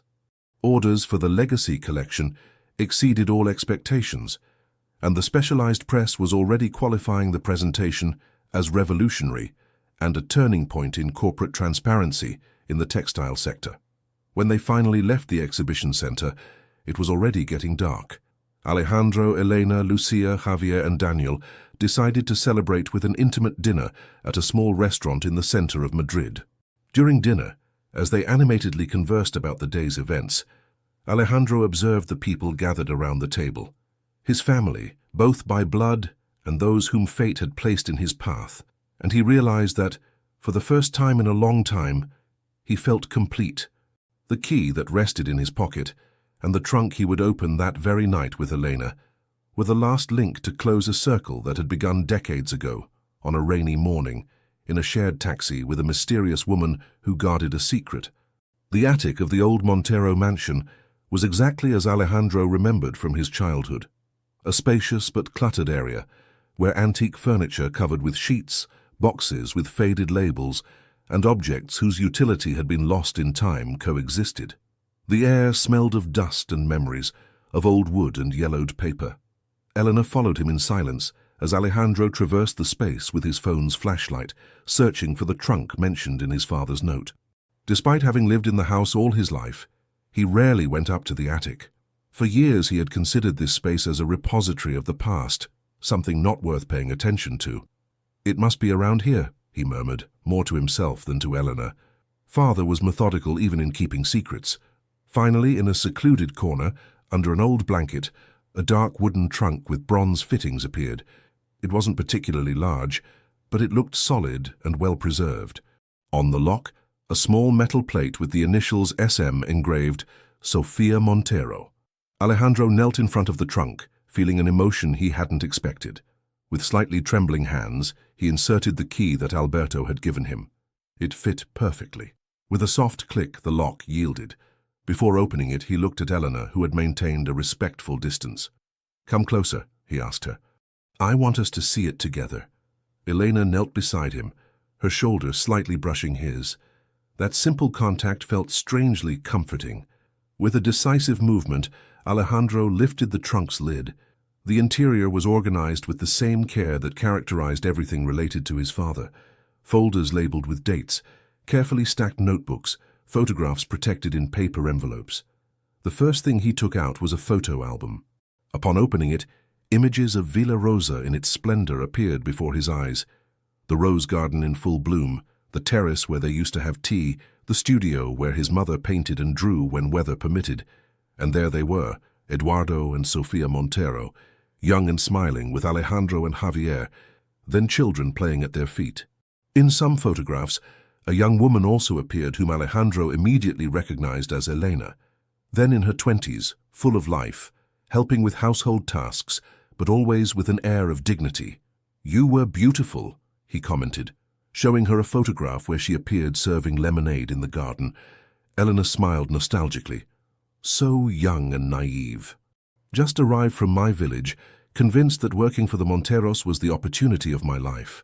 "And it was, in a way," Alejandro responded, "just not in the way you expected." They continued exploring the trunk's contents. There were sketchbooks full of the original designs by Sofia and Lucia, with annotations in the margins that showed the shared creative process, fabric samples, colored threads, clippings from fashion magazines that had served as inspiration. And then at the bottom, a diary bound in red leather with his mother's initials engraved in gold. Alejandro took it with reverence. Unlike the sketches and photographs which he somehow expected to find, the diary was a surprise. His mother had always been reserved with her most intimate thoughts. "Do you want me to leave you alone?" Elena asked delicately. Alejandro shook his head. "No, please, stay." Carefully he opened the diary. His mother's elegant handwriting filled the pages with reflections on daily life at Villa Rosa, thoughts about raising her children, and increasingly, her passion for textile design. One entry in particular caught his attention. July 10th, 1982. "Today, I showed my designs to E for the first time. His reaction wasn't what I expected. Instead of the polite indifference I feared, he immediately saw the commercial potential. 'This could be the basis for a new line,' he exclaimed. I should feel flattered, I suppose, but there's something that disturbs me in his enthusiasm. It's as if he only saw the numbers, not the intrinsic beauty of the patterns, nor the stories they try to tell. Lucia, on the other hand, perfectly understands what I'm trying to express. Although she's only 20, she has an extraordinary eye for color and form. Her own designs are bold in a way mine could never be. Working together these past weeks has been revealing. I wonder how my life would have been if I had had the opportunity to develop this talent when I was her age, instead of becoming directly the wife of an ambitious businessman. E has asked us to prepare a complete folder with all our designs to take to Madrid next week. He says he wants to show them to his partners. I haven't had the courage to tell him that some of the ones he liked most are actually Lucia's creations, not mine. I fear he would automatically discard them if he knew they come from the cook's daughter. Alejandro looked up from the diary, moved by his mother's voice resonating through time. He had never known her in this way, a woman with her own creative ambitions, trapped between social conventions and her own desires. Your mother was extraordinary, Eleanor commented softly. She had a special sensitivity for beauty, but also an inner strength that she didn't always show. I believe your father deeply loved her but never fully understood her. Were they happy together? Alejandro asked, realizing he had never really considered his parents' relationship from this perspective. Elena reflected for a moment before responding. In their own way, yes. They had a mutual respect. They shared fundamental values about family and the education of their children, but there were parts of each that the other never fully knew. Perhaps that's true in all marriages. Alejandro continued leafing through the diary, stopping at entries that talked about him and Javier as children, about the plans Sofia had for when they were older. In the last pages, written a few weeks before her death, there was a growing concern about her health and reflections on the legacy she would leave. The last entry was particularly moving. September 3rd, 1983. The doctors say the treatment isn't working as they had hoped. I haven't wanted to worry E with details, but I think we both know that time is running short. What pains me most is thinking of Alejandro and Javier growing up without me. A already shows that seriousness that reminds me so much of his father, that desire to control everything around him. I wish I could teach him that life is too unpredictable and beautiful to be contained in neat boxes, and Javier, so sensitive and creative, I fear E won't understand his free spirit. I've been organizing my designs, all of them. I want it to be clear which are mine and which are Lucia's, for when E decides to use them in the company. Lucia deserves recognition for her extraordinary talent. I've spoken with Elena about this. She's young but has a special wisdom. She has promised me she'll look after Lucia and her creations. I trust her. If these are my last months, I want to spend them creating beauty. And I want my children to know someday that their mother was more than Eduardo Montero's perfect wife, that I also had dreams of my own, some fulfilled, others not, but that I lived with the certainty that life, even in its brevity, can be a work of art if we live it with authenticity. When he finished reading, Alejandro gently closed the diary. A silence charged with emotion filled the attic. Outside, night had completely fallen over Madrid, and only the light from their phones illuminated the space. I didn't fulfill her wish, he finally said, his voice barely a whisper. I became exactly what she feared, a man obsessed with control, unable to see the unpredictable beauty of life. Eleanor placed a hand on his arm, a simple but deeply comforting gesture. It's never too late to honor your mother's legacy, Alejandro. What you did today, publicly acknowledging her work and Lucia's, is exactly what she would have wanted. But 40 years have passed, he replied bitterly. How many lost opportunities? How many lives affected by silence and secrets? The past cannot be changed, Eleanor responded gently. But the future is in your hands, and from what I've seen these weeks, you're making decisions that honor both your father and your mother. Finding a balance between Eduardo's business vision and Sofia's artistic sensitivity. Alejandro looked into her eyes, surprised by the clarity with which this woman seemed to read him. How can you have so much faith in me, after everything my family did to you and Lucia? Because I've lived long enough to know that people can change, and because I see in you not just Eduardo or Sofia, but something completely your own. An integrity that is unique. An unexpected impulse took hold of Alejandro. Without thinking, he leaned toward Elena and softly kissed her lips. It was a brief kiss, almost shy, so different from his usual confidence in all aspects of life. When they separated, Elena was looking at him with a mixture of surprise and something else he couldn't identify. I'm sorry, Alejandro murmured, suddenly unsure. I shouldn't have... Don't apologize, she interrupted, a smile lighting up her face. It just surprised me. I wasn't expecting this. Neither was I, he admitted honestly. But these weeks, getting to know you, talking with you, you've changed something in me, Elena. You've helped me see my life, my family, my company from a completely new perspective. Elena took his hand between hers, a gesture that combined affection and a quiet wisdom. Perhaps we should take some time to understand what this means, she suggested. We both carry a lot of emotional baggage, Alejandro, and our lives are intertwined in complicated ways. Alejandro nodded, acknowledging the wisdom of her words. Carefully, they began to return the objects to the trunk, except for Sofia's diary and some original sketches that Alejandro wanted to share with Javier and Danielle. As they closed the trunk again, Alejandro made a decision. "There's something else I want to do," he said. "Something I should have done a long time ago." The next morning, Alejandro convened an urgent meeting in his office. Carmen, Daniel, and two of his closest executives attended, those in whom he fully trusted. "I want you to investigate the current state of Villa Rosa," he announced without preamble. "The old summer house of my family in Toledo. As I understand it, it now belongs to a real estate company and is unoccupied most of the year." Those present exchanged looks of surprise. Alejandro had never shown interest in recovering family properties sold in the past. "I want to know if it's for sale, or if we could make an offer that the current owners would find irresistible. Price is not an issue. But I want absolute discretion. It must not leak that Montero Textiles or I personally are interested in the property." Daniel, who had remained silent, now intervened. "May I ask why, Uncle?" He had begun to call him that in private, a small gesture of family affection that Alejandro found surprisingly comforting. "It's time to recover some fragments of the past," Alejandro responded, thinking of the photographs in the album, the entries in his mother's diary. Villa Rosa wasn't just a summer house. It was the place where the designs that transformed our company were born.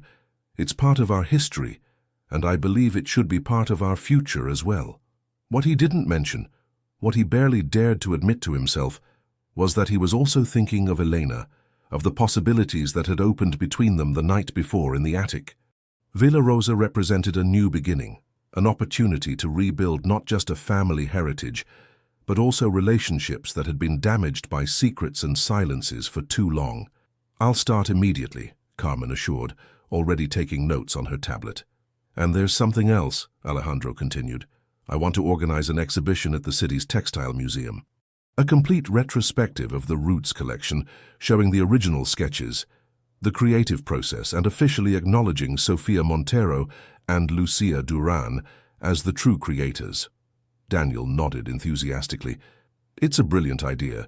We could coordinate it with the official launch of the Legacy collection to maximize the impact. And we should invite design schools," added one of the executives, infected by the enthusiasm. "It would be an exceptional educational opportunity." Alejandro observed the transformation in his team with satisfaction. The same people who a few weeks ago would have considered such revelations as an unacceptable business risk were now competing to contribute ideas to celebrate the true history of the company. "There's one more aspect of all this that I want to comment on," he said, as the discussion about the exhibition began to take concrete form. "I've been reviewing the intellectual property structure of Montero Textiles. I want to establish a fund of retroactive royalties for Lucia Duran, acknowledging her contribution to the Roots collection over all these years." This proposal generated a momentary silence.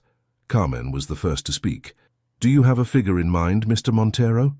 15% of all profits generated by the original designs and their derivatives since 1983, he responded without hesitation.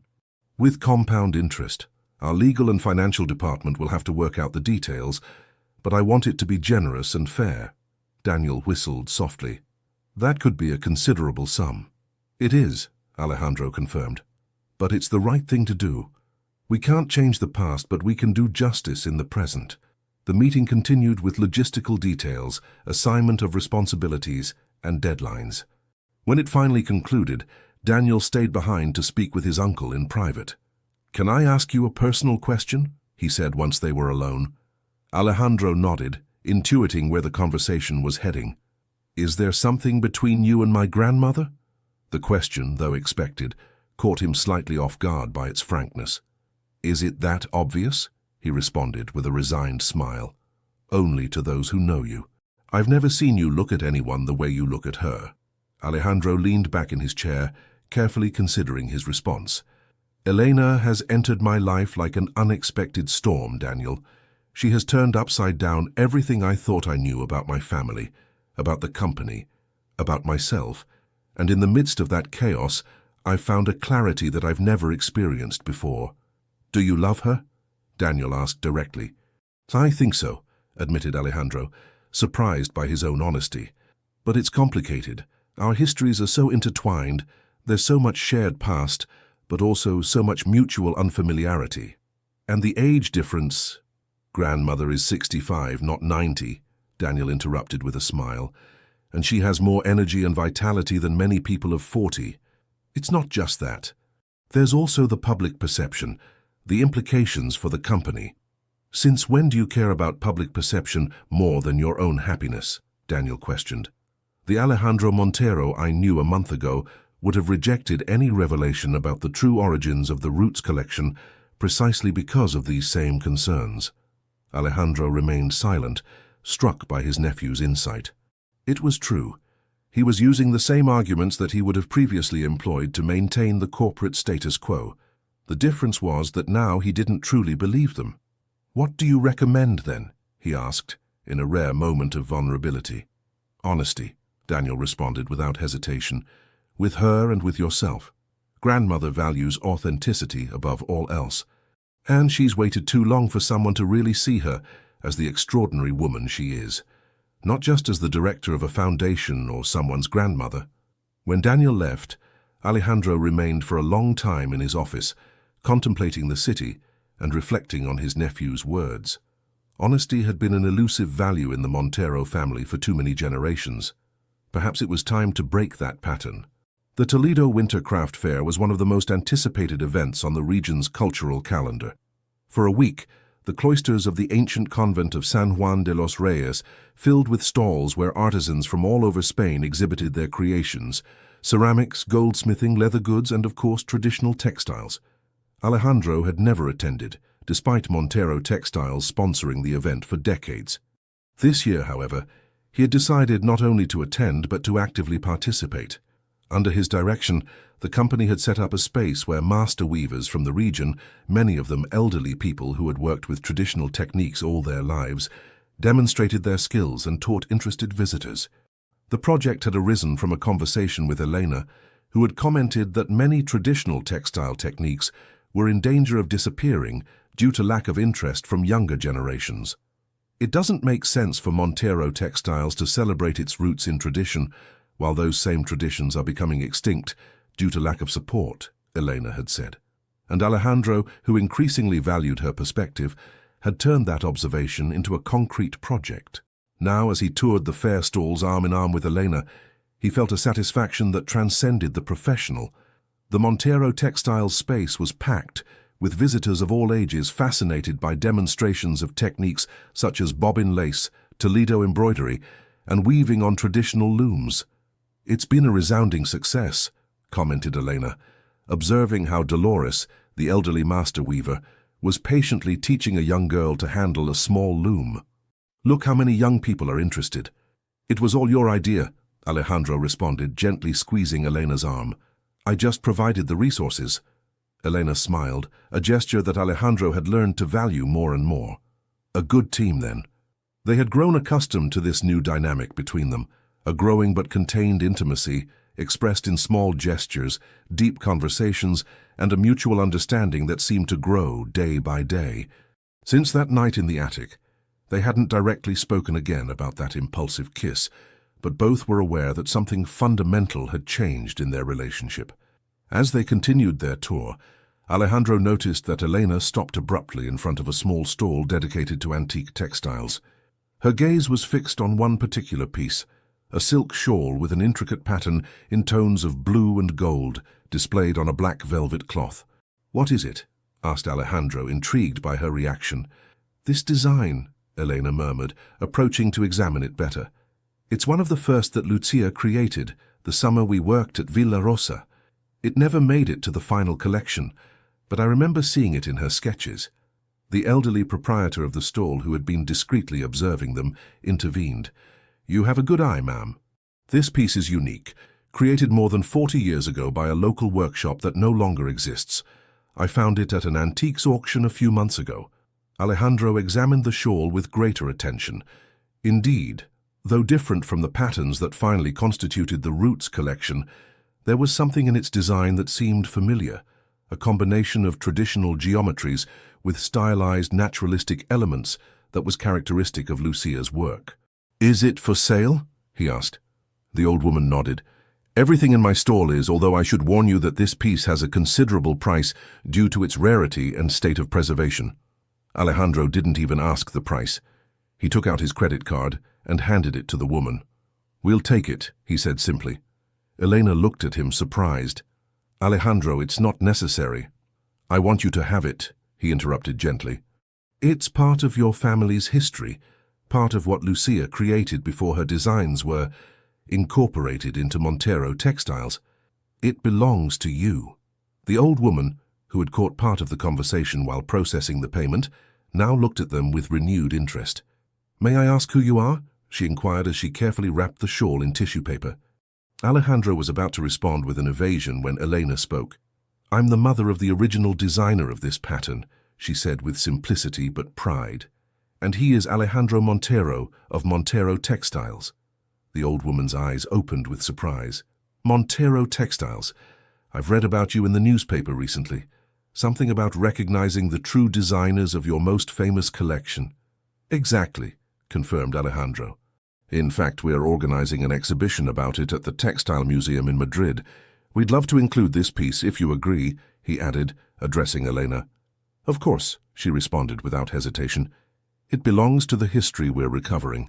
When they left the stall with the shawl carefully packed in a box, Alejandro noticed that the news of his presence had spread quickly throughout the fair. Several artisans approached to greet him, showing him their creations and sharing anecdotes about how the designs of Montero textiles had influenced their work over the years. It was an afternoon of discoveries.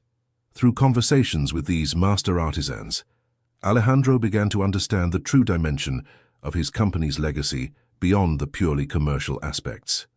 Montero Textiles wasn't just a prestigious brand, it was part of the cultural fabric of the region, a bridge between tradition and innovation. Meanwhile, Elena seemed perfectly at ease in this environment, conversing with the artisans as equals, recognizing specific techniques, asking insightful questions about processes and materials. Alejandro observed her with growing admiration, amazed by the depth of her knowledge and the naturalness with which she moved among people of all backgrounds and ages.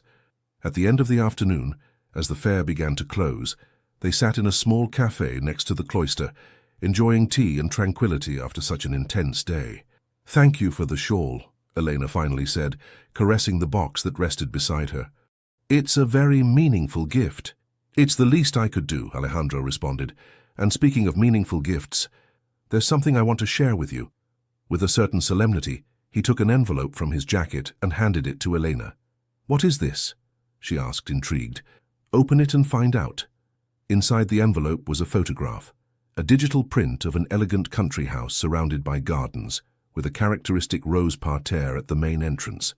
"Villa Rosa," Elena murmured, immediately recognizing the place. "I bought it yesterday," Alejandro announced, "or rather Montero Textiles bought it. It will be both a corporate asset and a family space, a place for company events, design sessions, creative retreats, but also for family gatherings, celebrations, times together." Elena looked at him with a mixture of surprise and contained emotion. "It's an extraordinary gesture, Alejandro." "But why?"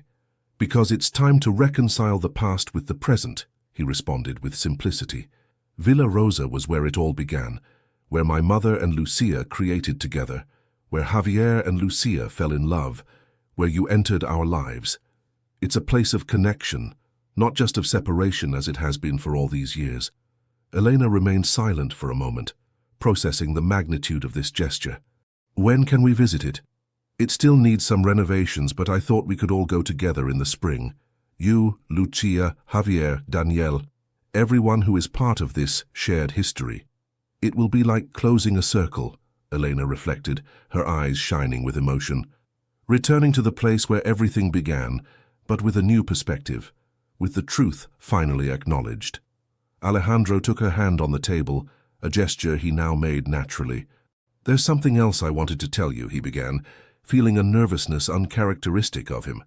"These months have changed my life, Elena, not just because of the discoveries about my family or the company, but because of you, getting to know you, our friendship, everything you've taught me without even intending to."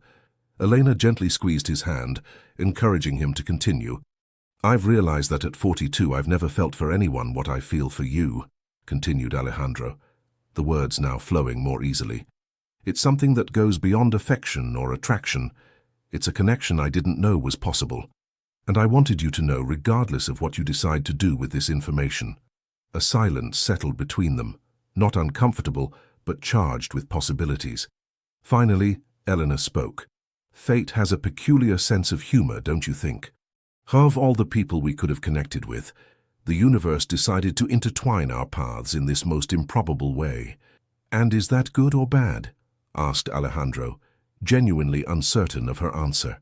Elena smiled, a smile that illuminated her entire face. I think it's extraordinarily good, Alejandro. I've also developed feelings for you, feelings I didn't expect at my age. But we have to be aware of the complexity of our situation. Our families, our shared histories.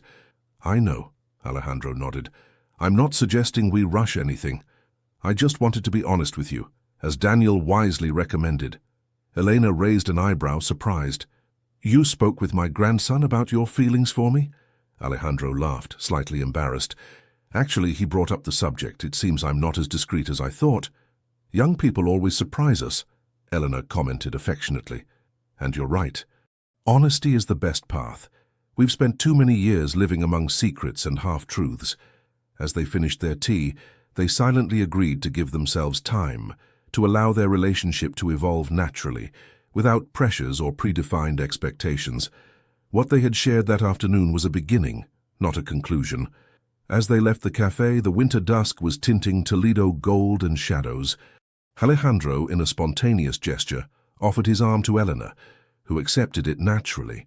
Together they walked through the cobblestone streets of the old city, two figures united not just by the shared past, but by the possibilities of the future they were beginning to glimpse together. Spring had arrived in Toledo with exuberance, covering the gardens of Villa Rosa with explosions of color and fragrance.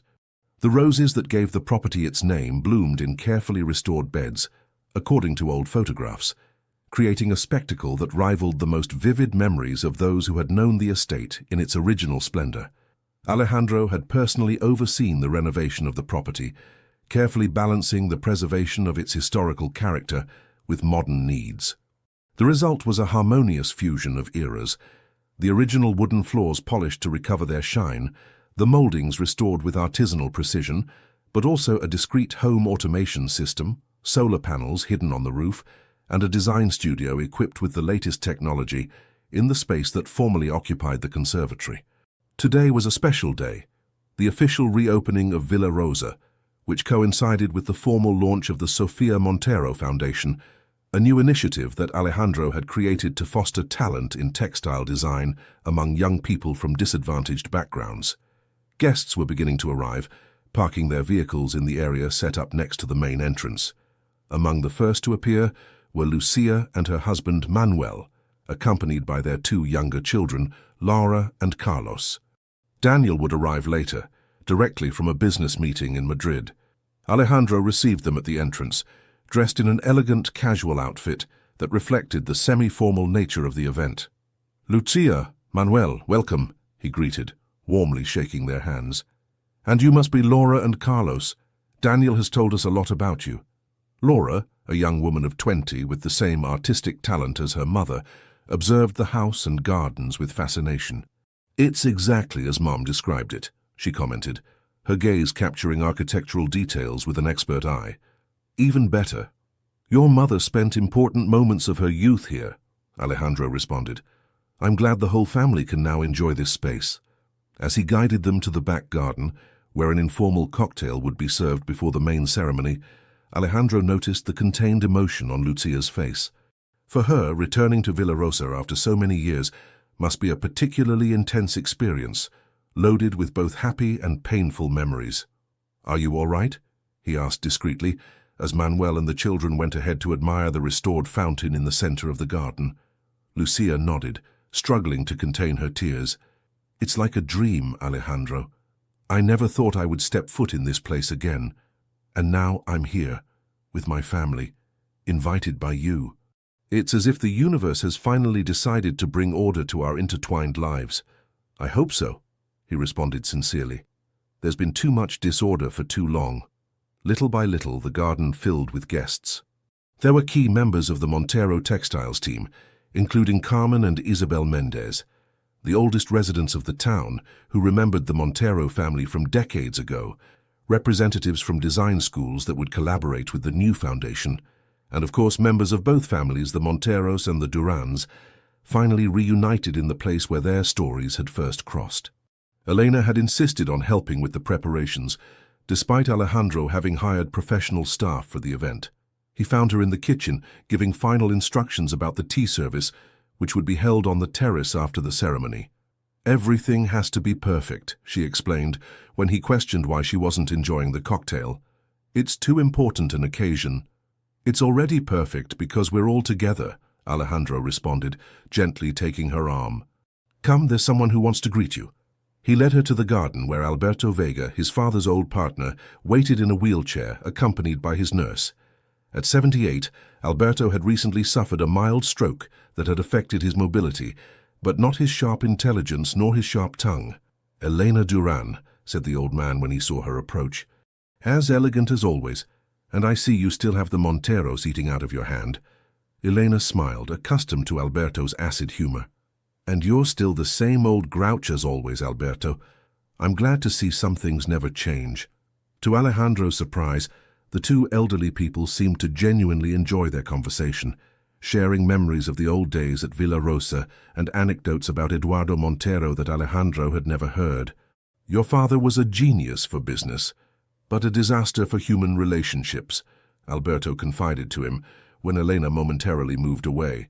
His biggest mistake was not valuing the talent right in front of his eyes. Your mother, Lucia, even Elena, who always had an unerring instinct for judging people. If he had listened to her more, many things would have been different. "I'm trying not to make the same mistakes," Alejandro responded. Alberto looked at him with a mixture of skepticism and approval. "You're doing better than I expected, boy. This foundation you've created, it's exactly what Sophia would have wanted. She always believed in giving opportunities to those who had talent, but lacked means." Javier's arrival interrupted their conversation. Alejandro's younger brother, tanned after a recent photographic expedition in the Amazon, seemed slightly uncomfortable in his formal suit, but his smile was genuine when he greeted his brother with a strong hug. "Villa Rosa looks amazing, Alejandro. You've done an extraordinary job."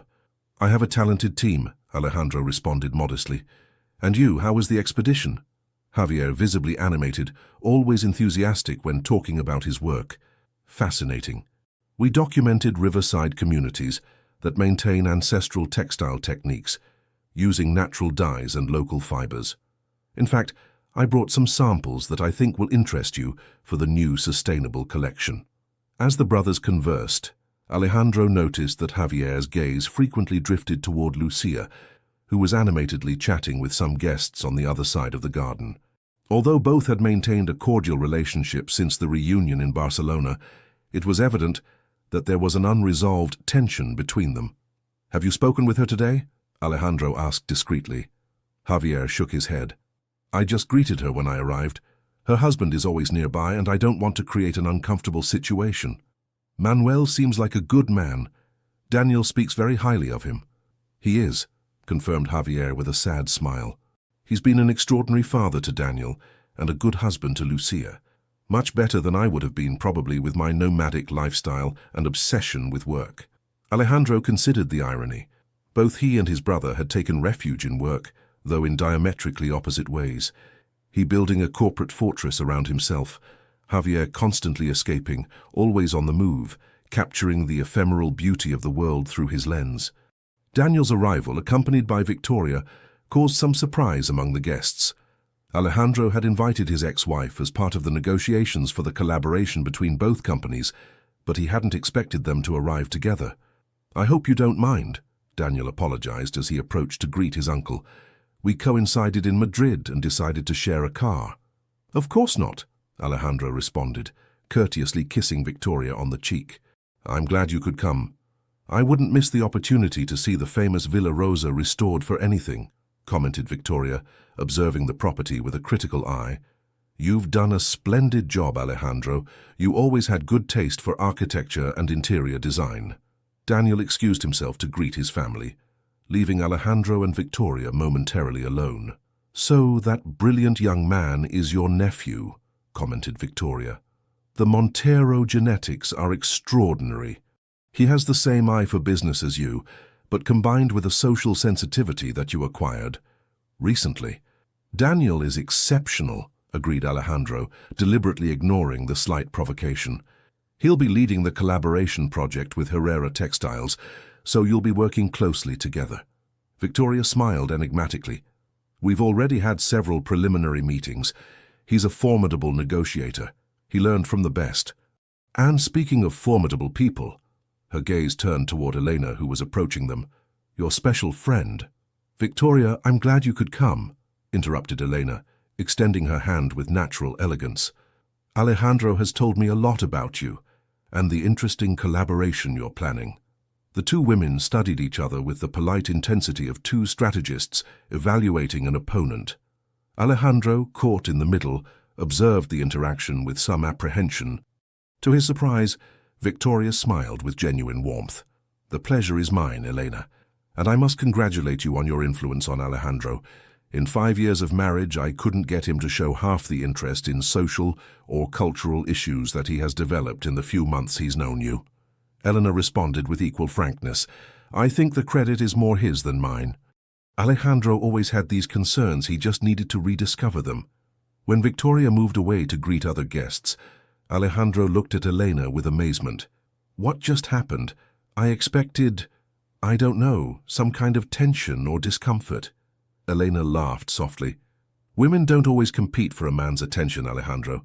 Victoria seems intelligent and pragmatic, and she has clearly turned the page regarding your relationship, just as you have.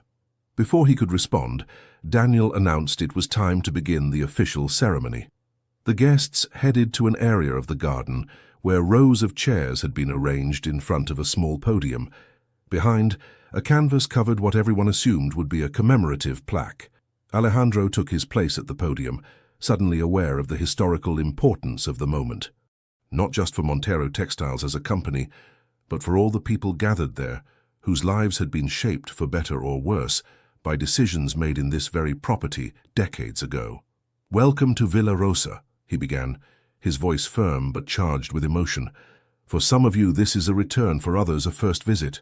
For me, it's the culmination of a journey that began a few months ago, when fate, or perhaps something more intentional, made me share a taxi with an extraordinary woman who guarded a secret related to my family.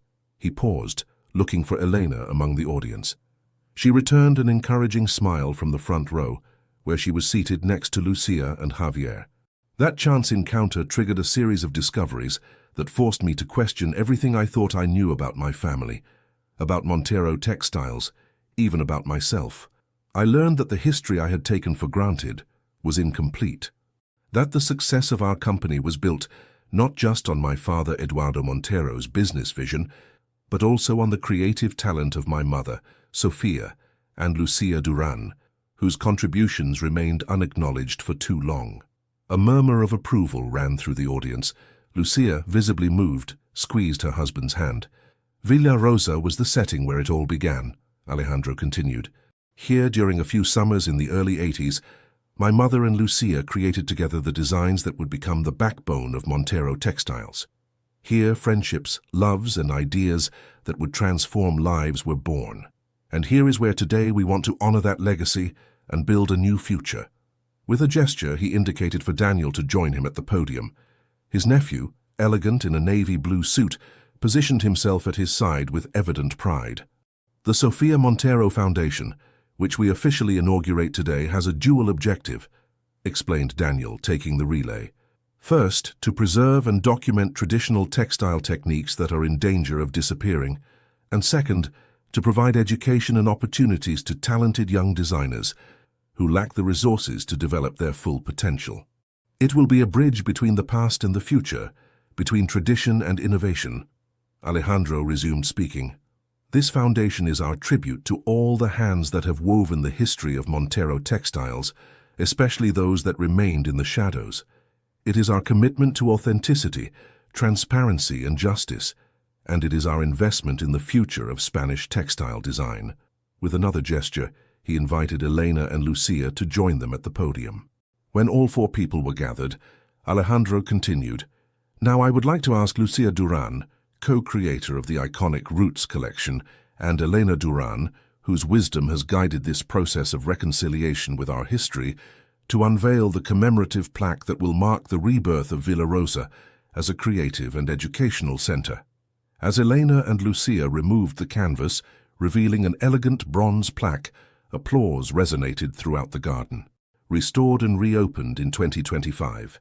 Below, in smaller but equally prominent letters, appeared the names of Sofia Montero and Lucia Duran as original creators of the Roots collection, along with a special acknowledgement to Elena Duran for her fundamental role in preserving this history.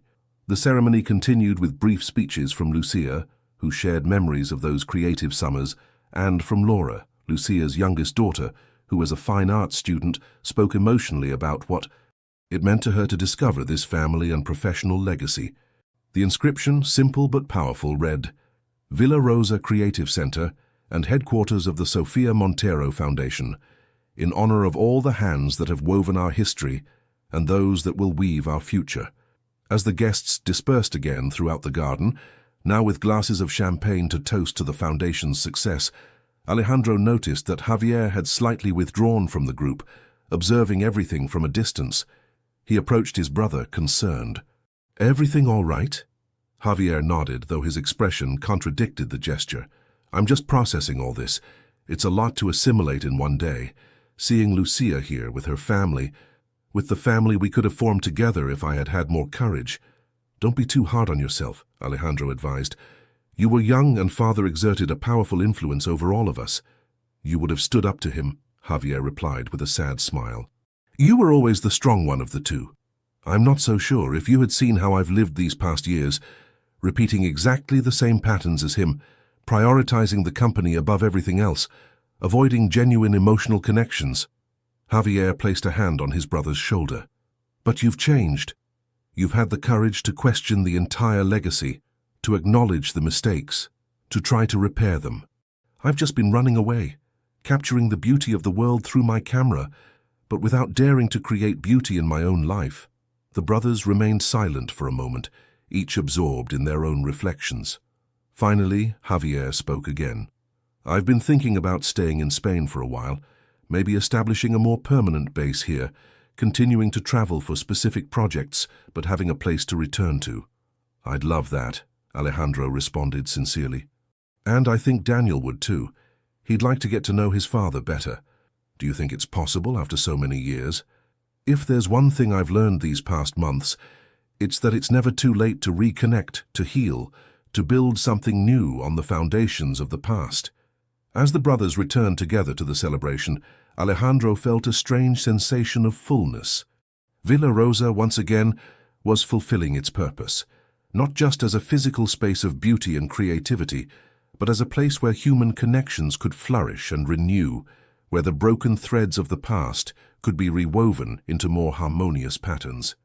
The afternoon advanced, bathing the gardens in the golden light of the spring dusk. Following the tradition that Elena had maintained at the foundation, tea was served on the terrace, with homemade cakes and small sandwiches prepared according to traditional recipes. In a moment of calm, while the guests enjoyed the refreshments, Alejandro found Elena alone contemplating the rose garden from a secluded corner of the terrace. "What are you thinking about?" he asked softly, positioning himself at her side. "About the unexpected turns of life," she responded without taking her eyes off the flowers. "When I worked here as a domestic employee, I would never have imagined that one day I would be on this same terrace as a guest of honor, seeing my daughter and grandson receive the recognition they deserve. And I would never have imagined finding someone like you," Alejandro responded, discreetly taking her hand. "Someone who would help me see beyond numbers and business strategies, to remember that there are things much more important than material success." Elena turned to look at him, her eyes shining with contained emotion. "Do you know what's most extraordinary about all this? That it's not an ending but a beginning. The foundation Villa Rosa restored, the new relationships that are forming. It's as if finally all the loose threads of our lives were being woven into a coherent and beautiful pattern." Alejandro nodded, perfectly understanding the textile metaphor. "And us, Elena? What pattern are we weaving?" She smiled, gently squeezing his hand. "One that's revealing itself day by day, Alejandro. We don't need to rush or force it. As in good weaving, each thread finds its place at the right time. The sound of glasses clinking interrupted their conversation. Daniel, in the center of the terrace, was asking for attention for a final toast. To Villa Rosa, he proposed, raising his glass. To the past we honor and the future we build together. To Villa Rosa, everyone responded in unison. As the sun began to set behind the Toledo hills, tinting the sky pink and gold, Alejandro thought about how appropriate the name of that house was, Villa Rosa, like the flowers his mother loved so much, like the color that now bathed the horizon, like a symbol of the rebirth they were all experiencing. A year had passed since the reopening of Villa Rosa and the launch of the Sofia Montero Foundation. 12 months of transformations, both in Montero textiles and in the personal lives of all those involved in that story, which had begun with a chance encounter in a shared taxi. The collaboration with Herrera Textiles, led by Daniel, had resulted in a resounding success. The capsule collection's sustainable legacy combined the historical designs of Montero textiles with the innovative, eco-friendly techniques developed by Victoria's company, creating pieces that had been acclaimed both by specialized critics and by an audience increasingly aware of the importance of sustainability in fashion. Javier, fulfilling his promise, had established his base in Madrid, though he continued traveling regularly for his photographic projects. He had bought an old industrial loft that he had transformed into a studio and home, with a space specifically designed to organize photography workshops for disadvantaged young people in collaboration with the New Hope Foundation. Lucia divided her time between Barcelona, where she continued working as a professor, and Toledo, where she had taken an active role as a creative consultant for the Sofia Montero Foundation. Her relationship with Javier had evolved into a genuine friendship based on mutual respect and the recognition of their shared history, to the relief of Daniel, who valued having both parents in his life without underlying tensions. Elena continued directing the New Hope Foundation, though now with an expanded team thanks to the economic support of Montero Textiles. The traditional weaving workshops had expanded, incorporating young apprentices alongside the elderly masters, creating an intergenerational bridge that ensured the transmission of centuries-old techniques. And Alejandro had perhaps experienced the most profound transformation.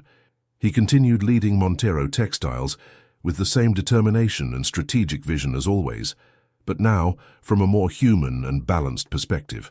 He had delegated responsibilities, increasingly trusting Daniel and other young executives, which allowed him to dedicate time to other facets of his life that he had neglected for years. Among them, the most significant was his relationship with Elena. As she had suggested that day at Villa Rosa, they had allowed their bond to evolve naturally, without pressures or predefined expectations. They had shared dinners, long conversations, visits to museums and exhibitions, weekends at Villa Rosa, patiently building a relationship based as much on mutual attraction as on deep respect and admiration.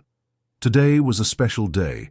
The exhibition Weaving Stories, Sofia Montero and Lucia Duran was opening at the National Museum of Decorative Arts in Madrid, presenting for the first time to the general public the original sketches, fabric samples, photographs, and testimonies that documented the true story behind the Roots collection. Alejandro arrived early at the museum, dressed in an elegant grey suit that he had chosen specifically for the occasion. He wanted to tour the exhibition in solitude before the guests and press arrived. It was too personal, too significant a moment to experience amidst the social bustle. The museum director received him personally, guiding him through the carefully organized rooms that chronologically narrated the creation and evolution of the collection. "We've tried to honor both the creative process and the historical context," she explained as they walked. "We don't just show the designs and final pieces, but also the social environment of the era, the limitations that women faced in the business world, the invisibilization of female talent." Alejandro nodded, appreciating the depth and sensitivity of the museographic approach. It wasn't just an exhibition about textiles, it was a social commentary on the belated recognition of women's contributions in all areas of creativity. In the center of the main room, a mannequin wore the first prototype of what would become the iconic piece of the Roots collection, a wool coat with intricate embroidery that combined traditional geometric motifs with stylized naturalistic elements. Next to it, in illuminated display cases, were the original sketches by Sophia and Lucia, with handwritten annotations that revealed the process of creative collaboration. "It's extraordinary," murmured Alejandro, moved to see those pieces of family history displayed with such respect. "You've perfectly captured the essence of what we wanted to communicate." The director smiled, pleased. "We especially have to thank Elena Duran for her assistance with the curation. Her first-hand knowledge of that period was invaluable." Alejandro wasn't surprised. In the past months, Elena had dedicated countless hours to working with the museum team, sharing memories, identifying people in old photographs, contextualizing the sketches and fabric samples. She was, after all, one of the few living witnesses of that creative process. Upon reaching the last room, Alejandro paused, momentarily overcome with emotion. It was a circular space, with walls covered with enlarged photographs of Villa Rosa in different eras, the glorious years when his family summered there, the period of abandonment after being sold, and finally, recent images of the property restored and transformed into the foundation's headquarters. In the center of the room, a fully functional antique loom, similar to the one they had presented at the textile fair a year ago, invited visitors to personally experience traditional techniques under the guidance of expert weavers who would take turns throughout the exhibition. "The idea is that it not be just a passive display," explained the director. "We want visitors to understand that these traditions are alive, that they can be learned and adapted to contemporary sensibilities." When Alejandro finished his private tour, the first guests were beginning to arrive for the official opening. Among them, he immediately spotted Elena, elegant in a midnight blue dress that enhanced her figure without ostentation. He observed her for a moment as she greeted other people, admiring the naturalness with which she moved in this environment, so different from the one in which he had met her. "You look beautiful," he said, when he could finally approach her. Elena smiled, a gesture that always lit up her face and which, for Alejandro, had become one of the most comforting sights in his life. "And you look very elegant," she responded, slightly adjusting his tie in an intimate gesture that didn't go unnoticed by some observers. "Have you seen the exhibition?" "I just finished the tour. It's exceptional, Elena. What you've helped create here, it's a perfect tribute." The opening ceremony was brief but emotional. The museum director, the Minister of Culture, Alejandro, and Lucia offered short speeches, each emphasizing different aspects of the historical and cultural importance of the Roots collection and the women who had created it. When it was his turn to speak, Alejandro kept his intervention deliberately personal. "This exhibition represents for me much more than the public recognition of a historical truth. And above all, it's a tribute to authenticity, to the importance of recognizing each person's contributions, regardless of their gender or social position, in the creation of something truly meaningful." After the speeches, as the guests toured the exhibition between glasses of champagne and animated conversations, Alejandro noticed that Elena had slightly withdrawn from the group, observing with particular emotion an enlarged photograph of Sofia Montero and Lucia working together at Villa Rosa. "It's a reconciliation with my own past, an opportunity to honor both my father's business legacy and my mother's artistic talent. I was so young then," she commented when he approached, "so full of dreams and hopes. And now, seeing my daughter finally receiving the recognition she deserves, and my grandson flourishing in the company that we helped build with those designs, it's like closing a circle." Alejandro took her hand discreetly. "There's something I want to show you," he said in a low voice, "something that isn't in the official exhibition."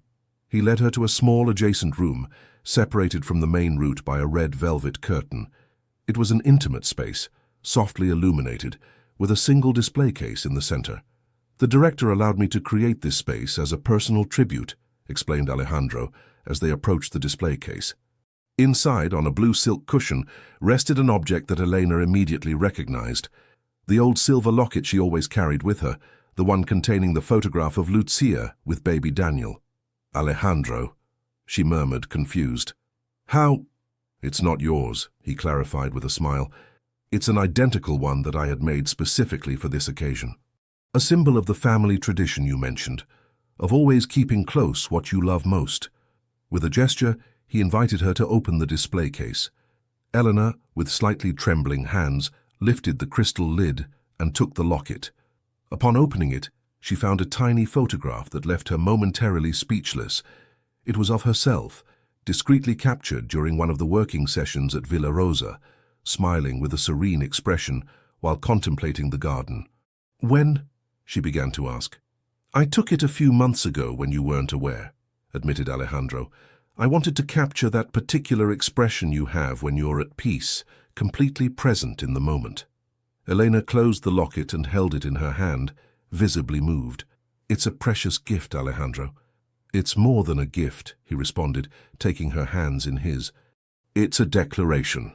Elena looked into his eyes, understanding the meaning of his words and the symbolic gesture. "Alejandro," she began, but he gently interrupted her. "These months by your side have been the most meaningful of my life, Elena. You've taught me to see beauty where before I only saw functionality, to value authentic connections above strategic alliances, to find purpose beyond material success.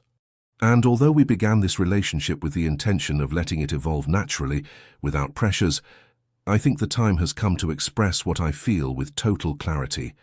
I love you, Elena Duran, and I want to share my life with you, in whatever way you consider appropriate." A silence charged with emotion filled the small space. Elena, normally so serene and articulate, seemed momentarily overwhelmed. Finally, with a soft but firm voice, she responded, "I love you too, Alejandro, and nothing would make me happier than to share what remains of our path together." The kiss that followed this declaration was tender, deep, charged with promises and a mutual understanding that transcended words. When they separated, both were smiling, aware of the extraordinary nature of their situation. Two people whose destinies had intertwined in unforeseen ways over decades, finally recognizing and embracing the connection that had grown between them. "Should we return to the reception?" Eleanor suggested after a moment. "They'll notice our absence." Alejandro nodded, though reluctant to break the intimacy of the moment. "Should we tell them about us?" he asked as they headed toward the exit. Elena considered the question. "I think many already suspect. Daniel certainly knows, but perhaps today we should let the attention remain on the exhibition, on Sophia and Lucia. Our story will have its own moment." When they returned to the reception, they were met with knowing looks and discreet smiles. Daniel, conversing with Javier and Victoria near the entrance, winked at them with complicity. Lucia, surrounded by journalists interested in her experience, gave them a radiant smile upon seeing them reappear together. The exhibition was a resounding success. The specialized press described it as revolutionary in its approach to belated recognition and a model of how cultural and business institutions can collaborate to rectify historical injustices. Tickets for the first days sold out quickly, and the practical workshops at the museum loom had waiting lists for weeks. That night, after the last guest had departed, Alejandro and Elena walked together through the streets of Madrid. It was a warm spring night, with an exceptionally clear sky for the city. "What are you thinking about?" asked Elena, noticing Alejandro's reflective expression. "About how strange and wonderful fate is," he responded. "If Miguel hadn't had that small accident with the car, if I hadn't had to take a taxi that rainy day, if we hadn't coincided precisely in that vehicle, do you really believe it was coincidence?" Elena asked with a mysterious smile. Alejandro looked at her, surprised. "What do you mean?" Elena stopped, turning to face him directly. "There's something I never told you, Alejandro. Something I perhaps should have told you long ago, but I never found the right moment." Alejandro waited, intrigued by her tone. "That day in the taxi, it wasn't completely accidental. I knew you took that route every morning. Your driver, Miguel, was the second cousin of the husband of one of the Foundation's volunteers. She casually mentioned that she worked for you, and that you always followed the same route at the same time. When I learned that Daniel had started working at Montero Textiles, I felt it was time for the truth to come to light. So that morning, I deliberately took a taxi that would pass by your building at the exact time you normally left. And when I saw you getting into the same vehicle, well, I let fate do the rest." Alejandro stared at her, astonished, processing this revelation. The photograph that accidentally fell from your portfolio. A little push to destiny, admitted Elena with a mischievous smile. Sometimes the universe needs a bit of help. Instead of feeling manipulated or deceived, Alejandro burst into laughter, a genuine liberating laugh that surprised some nocturnal passers-by. Elena Duran, you are absolutely extraordinary, he declared, when he finally caught his breath. And I am deeply grateful for your intervention in the course of destiny. He kissed her right there in the middle of the street, not caring who might see them. When they separated, Eleanor took something from her purse, the locket he had gifted her, now hanging from a fine silver chain. "Help me put it on?" she asked, offering him the jewel. "I think it's time to start a new tradition." Alejandro nodded, moved by the gesture. Carefully he placed the locket around her neck, closing the clasp with slightly trembling fingers. When he finished, Eleanor gently touched the jewel that now rested on her chest. "To always keep close what I love most," she murmured, quoting the words he had used earlier. They continued their evening stroll, now with a specific destination, Alejandro's apartment, where they had silently agreed to spend the night together. Not as an impulsive decision, but as the natural culmination of months of getting to know, respect, and love each other ever more deeply. As they walked under the stars of Madrid, Alejandro reflected on the extraordinary journey that had begun that rainy day in a shared taxi, a journey that had led him to rediscover his family history, to reconcile with his past, to forge new and meaningful connections, and finally, to find a love he had never imagined possible. Eleanor, as if reading his thoughts, gently squeezed his hand. "Sometimes," she said in a low voice, "the happiest endings begin with the most unexpected encounters." Alejandro smiled, knowing it wasn't really an ending, but the beginning of a new chapter. A chapter they would write together, interweaving their lives like the threads of an exquisite textile, creating a unique, beautiful, and lasting pattern.